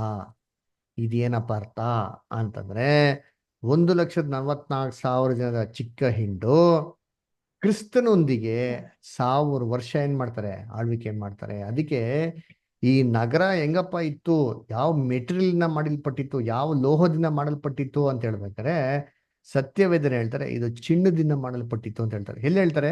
18 ಓದಿ, ರೆವಲ್ಯೂಷನ್ 21:18 ಓದ್ರಿ. ರೆವಲ್ಯೂಷನ್ 21:18. ಆ ಪ್ರಾಕಾರವು ಸೂರ್ಯಕಾಂತ ಶಿಲೆಯಿಂದ ಕಟ್ಟಲ್ಪಟ್ಟಿತ್ತು. ಪಟ್ಟಣವು ಶುದ್ಧ ಗಾಜಿನಂತಿರುವ ಸೋಸಿದ ಬಂಗಾರವೇ. ನೋಡ್ರ, ಸೋಸಿದ ಬಂಗಾರ, ಪ್ಯೂರ್ ಗೋಲ್ಡ್ ರೀ. ಪ್ಯೂರ್ ಗೋಲ್ಡನ್ ಹೆಂಗ್ ಗೊತ್ತಾ? ಗೋಲ್ಡನ್ ಡಿವೈನ್ ನೇಚರ್ ರೀ, ಅಲ್ಲ ದೈವಿಕ ಸ್ವಭಾವ. ಈ ಆಡಳಿತ ಯಾರ ಆಡಳಿತಪ್ಪ ಅಂತಂದ್ರೆ ದೇವರ ಆಡಳಿತ. ಅವರ ದೇವರ ಒಂದು ಸಮಾಧಾನದ ಆಡಳಿತ. ಅದಕ್ಕೆ ನೋಡ್ಬೇಕಾದ್ರೆ ಹೊಸ ಯೆರೂಸಲೇಮ್, ಸಮಾಧಾನ ಯೆರೂಸಲೇಮ್ ಅಂತ ಹೇಳ್ಬೇಕು. ಸರಿ, ರೆವಲ್ಯೂಷನ್ 21:17 ಓದ್ರಿ ಅಂತೀನಿ. ರೆವಲ್ಯೂಷನ್ 21:17. ಅದರ ಪ್ರಾಕಾರವನ್ನು ಅಳತೆ ಮಾಡಿದನು, ಅದು 144 ಮೊಳವಾಯಿತು. ಈ ಲೆಕ್ಕದಲ್ಲಿ ಮನುಷ್ಯನ ಮೊಳ ಎಂದರೆ ದೇವದೂತನ ಮೊಳ. ಸರಿ, ಇಲ್ಲಿ ಪ್ರಕಾರವನ್ನು ಅಳತೆ ಮಾಡಿದ್ರು, ಅದು 144 ಮೊಳವಾಗಿತ್ತು ಅಂತ ಹೇಳ್ತಾರೆ. ಏನಿದು ಪ್ರಕಾರ? ಇವಾಗ ಆಲ್ರೆಡಿ ಅಲ್ಲಿ ಹೊಸ ಯೆರೂಸಲೇಮ್ನ ಅಳತೆ ಒಂದು ಮಾಡಿದ್ರು ಅಂತ ಕೊಟ್ಟವ್ರೆ. ಅದನ್ನ ಅಳತೆ ಮಾಡಿ ಪ್ರಕಾರ ನೀನು ಅಳತೆ ಮಾಡೋದು ಏನಿದೆ ಇದು? ಇದು ಹೆಂಗಿದೆ ಅಂತಂದ್ರೆ ಡಬಲ್ ಮೆಜರ್ಮೆಂಟ್ ಆಗೋಯ್ತು. ಇವಾಗ ಆಲ್ರೆಡಿ ಒಂದು ಗೋಡೆನ ಮೆಜರ್ಮೆಂಟ್ ಮಾಡೋದು, ತಿರ್ಗಾ ಏನಕ್ಕೆ ಮೆಜರ್ ಮಾಡಬೇಕು? ಇದು ಅರ್ಥ ಮಾಡ್ಕೊಬೇಕು. ಏನಪ್ಪಾ ಅಂತಂದ್ರೆ ಇದು ಆಕ್ಚುಲಿ ಇದು ನಾವು ಇಂಗ್ಲಿಷ್ ಬೈಬಲಲ್ಲಿ ಬೇರೆ ಬೈಬಲ್ಸ್ ಅಲ್ಲಿ ತೆಗೆದು ನೋಡಿದ್ರೆ ಇದೇನು ಹೇಳ್ತಾ ಅಂದ್ರೆ ಹೊಸ ಯೆರೂಸಲೇಮ್ದು ವಾಲ್ಯೂಮ್ ಹೇಳ್ತಾ ಇದ್ವಿ. ಅವಾಗ ನೋಡಿದ್ದು ಹೊಸ ಯೆರೂಸಲೇಮ್ದು ನಾವು ಏರಿಯಾ. ಇವಾಗ ವಾಲ್ಯೂಮ್ ಅಂದ್ರೆ ಏನಪ್ಪಾ? ಆಲ್ವೇಸ್ ವಾಲ್ಯೂಮ್ ಅಂದ್ರೆ length into breath into height ಅಲ್ವರ. ಅಂದ್ರೆ ಆ ಒಂದು ಬಾಕ್ಸ್ ಇದೆಯಲ್ಲ ಅದ್ರ ಒಳಗಡೆ ಎಷ್ಟು ತುಂಬೋದು, ಅದ್ರ ಸಂಪೂರ್ಣವಾದ ಗಾತ್ರ ಏನಪ್ಪಾ ಅಂತ ಕಂಡುಹಿಡಿಯೋದಕ್ಕೆ ಕೊಟ್ಟಿರೋದು. ಸರಿ, ಅಲ್ಲೇ ಹೇಳ್ತಾರೆ 144 ಅಂತ ಕೊಟ್ಟಾರೆ, 144 ಅಂತ ಕೊಟ್ಟಾರೆ. ಏನದ ಅರ್ಥ? ಆಲ್ರೆಡಿ ಎತ್ತರ ನೋಡಿದಾಯ್ತು, ಹಗ್ಲ ನೋಡಿದಾಯ್ತು, ಎರಡು ಒಂದೇ. ಎಷ್ಟು? 1200 ಏನ್ರಿ ಫರ್ಲಾಂಗ್ ಅಂತ ಕೊಟ್ಬಿಟ್ರು. 12,000 ಫರ್ಲಾಂಗ್. ಓಕೆನಾ? ಸರಿ, ಇವಾಗ ಏನ್ ಕೊಟ್ಟಾರೆ? ಅದರ ಒಂದು ಏನ್ರಿ ಪ್ರಕಾರದ ಅಳತೆ, ಥಿಕ್ನೆಸ್, ಅದರ ಗೋಡೆದ ಥಿಕ್ನೆಸ್ ಅಂತ ಹೇಳ್ತಾರೆ. ಆ ಥಿಕ್ನೆಸ್ ಎಷ್ಟಪ್ಪ ಇತ್ತು ಅಂದ್ರೆ 144 ಅಂತ ಕೊಟ್ಟವ್ರೆ. ಹಾಗಾದ್ರೆ ಇದು ಮಲ್ಟಿಪ್ಲೈ ಮಾಡಿದ್ರೆ ಎಷ್ಟಪ್ಪ ಬರ್ತಾರೆ ಅಂತಂದ್ರೆ 12,000 ಇಂಟು 12,000 ಎಷ್ಟು ಬಂತು ಅವಾಗೆ? 1,44,000. ಇದನ್ನ 144ಗೆ ಮಲ್ಟಿಪ್ಲೈ ಮಾಡಿದ್ರೆ ನಮಗ್ ಬರೋಂಥ ಸಂಖ್ಯೆ ಏನ್ರಿ ಇದು ಒಂದು ಸಂಖ್ಯೆ ಬರ್ತದೆ. 20,736,000. ಏನಪ್ಪ ಇದು ಅಂತಂದ್ರೆ ಇಡೀ ಲೋಕದ ಜನಸಂಖ್ಯೆನ ಏನ್ ಮಾಡ್ತಾರೆ, ಇದು ಸೂಚನೆ ಮಾಡ್ತಾರೆ. ಹೇಗೆ ಅಲ್ವರ? ಹೇಗಪ್ಪ ಅಂತಂದ್ರೆ ಏನ್ರಿ ಒಂದು ಸಿಂಪಲ್ ಎಕ್ಸ್ಪ್ಲನೇಷನ್ ನೋಡಿದ್ದೀವಿ. ಹೆಂಗೆ ಅಂತಂದ್ರೆ ಒಬ್ಬ ಕ್ರಿಸ್ತನು ಅದರ ಎಷ್ಟು ಜನ ಕ್ರಿಸ್ತನ್ನ ತಯಾರಿ ಮಾಡಿದ್ರು? ಜೀಸಸ್ ಕ್ರೈಸ್ಟ್ ಇದ್ದಿದ್ದು ಒಬ್ರೆ, ಕರೆಕ್ಟಾ? ಅವರು ಭೂಲೋಕಕ್ಕೆ ಬಂದು ಸುವಾರ್ತೆನ ಸಾರಿ ತನ್ನ ತರ ಎಷ್ಟು ಜನ ಕ್ರಿಸ್ತನ್ನ ಭೂಲೋಕದಲ್ಲಿ ತಯಾರಿ ಮಾಡ್ತಾ ಇದಾರೆ ಇವಾಗ ಹೇಳ್ರಿ? 1,44,000. Very good. 1,44,000 ಡೆವಲಪ್ ಮಾಡ್ತಾರೆ. ಸರಿ, ಈ 1,44,000 ಇನ್ನ 1,44,000 ಡೆವಲಪ್ ಮಾಡಕ್ ಆಗ್ತದಾ ಇಲ್ವೋ? ಆಗ್ತದೆ ಅಲ್ರ. ಒಬ್ಬ ಕ್ರಿಸ್ತನು 1,44,000 ಜನನ ಡೆವಲಪ್ ಮಾಡಿದ್ದಾರೆ ಅಂತಂದ್ರೆ ಆ 1,44,000 ಜನ ಕುರು ಕ್ರಿಸ್ತನ್ ತರ ಇದ್ದಾರೆ. ಹಂಗಾದ್ರೆ 1,44,000 ಜನ ಕ್ರಿಸ್ತರು ಇನ್ನ 1,44,000 ಜನ ಕ್ರಿಸ್ತರನ್ನೇ ಮಾಡ್ಬೋದು, ಡೆವಲಪ್ ಮಾಡ್ಬೋದ್ರಿ ಅಲ್ವರ. ಹಂಗಂದ್ರೆ 1,44,000 ಏನ್ರಿ ಇಂಟು 1,44,000 ಮಾಡಿದ್ರೆ ನಮ್ಗೆ ಬರೋಂಥ ಸಂಖ್ಯೆ ಕೂಡ ಸೇಮ್ ಏನ್ ಬರ್ತಾರೆ ಅದರ 20,736,000 ಅದರ this is the entire population of the world. ಹೆಂಗೆ ಒಬ್ಬ ಕ್ರಿಸ್ತನು 1,00,000 ಕ್ರಿಸ್ತನ್ ಡೆವಲಪ್ ಮಾಡಿದ್ರು, 1,00,000 ಅಂತಾರೆ ಸಭೆ, ಒಬ್ಬೊಬ್ಬರು ಅವ್ರ ಕೆಳಗಡೆ 1,44,000 ಜನ ಏನ್ ಮಾಡ್ತಾರೆ, ಡೆವಲಪ್ ಮಾಡ್ತಾರೆ. ಈ ತರ ವರ್ಲ್ಡ್ ಪಾಪ್ಯುಲೇಷನ್ ಪಿಕ್ಚರ್ ನಮ್ಗೆ ಏನ್ ಮಾಡಕ್ ಕೊಟ್ಟಾರೆ. ಹಂಗಾರೆ ಈ ಒಂದು ಹೊಸ ಯೆರೂಸಲೇಮ್ ಎಷ್ಟು ಜನ ಫಿಟ್ ಆಗ್ಬೋದು ಅಂತಂದ್ರೆ ಅದು ವಾಲ್ಯೂಮ್ ಏನಪ್ಪಾ ಅಂದ್ರೆ ಇಷ್ಟೊಂದು ಸಂಪೂರ್ಣವಂತ ಜನಸಂಖ್ಯೆನ ಆ ಒಳಗಡೆ ಸೇರ್ಸ್ಕೊಳಕ್ಕೆ ಏನು ಯೆರೂಸಲೇಮ್ಗೆ ಸಾಮರ್ಥ್ಯನಾಗಿದೆ ಇದೆ. ಅಂದ್ರೆ ಅವರ ಗುಣಲಕ್ಷಣಗಳು ಅಷ್ಟು ವಿಸ್ತಾರವಾಗಿ ಏನಾಗಿದೆ ಇದೆ ಅಂತ ಅದಕ್ಕೆ ನೋಡ್ಬೇಕಾದ್ರೆ ಇದು ಇಲ್ಲಿವರೆಗೂ ಅಂತ ಪ್ರಕಟಣೆಯಲ್ಲಿ ನಮಗೆ ಕೊಟ್ಟಾರೆ. ನೆಕ್ಸ್ಟ್ ಬರೋಂಥ ಸ್ಟಡಿಯಲ್ಲಿ ನಾವೇನಪ್ಪ ಮಾಡೋಣ ಅಂದ್ರೆ ಇನ್ನ ಮುಂದಿನ ಭಾಗ ಅದಕ್ಕೆ ಮುತ್ತು ರತ್ನಗಳಿತ್ತು, ಆ ರತ್ನಗಳಿಗೆ ಒಂದೊಂದು ಹೆಸರುಗಳು ಕೊಟ್ಟಿದ್ರು, ಇದೆಲ್ಲ ಏನು ಅಂತಂದ್ಬಿಟ್ಟು ಬರುವಂತ ಸ್ಟಡಿಯಲ್ಲಿ ನಾವೇನ್ ಮಾಡೋಣ ನೋಡೋಣ. ಓಕೆನಾ? ದೇವರ ವಾಕ್ಯಗಳನ್ನ ಆಶೀರ್ವದಿಸ್ಲಿ. ಸರಿ, ಯಾರಿಗಾರು ಏನಾರೋ ಪ್ರಶ್ನೆ ಏನಾರ ಕೇಳೋದಿದೆ ಕೇಳ್ಬೋದು. ಯಾರಿಗೇನೋ ಡೌಟ್ಸ್ ಇದೆಯಾ? ಏನೋ ಕ್ವಶನ್ಸ್ ಇದೆಯಾ? ಏನೋ ಕೇಳೋದಿದೆಯಾ?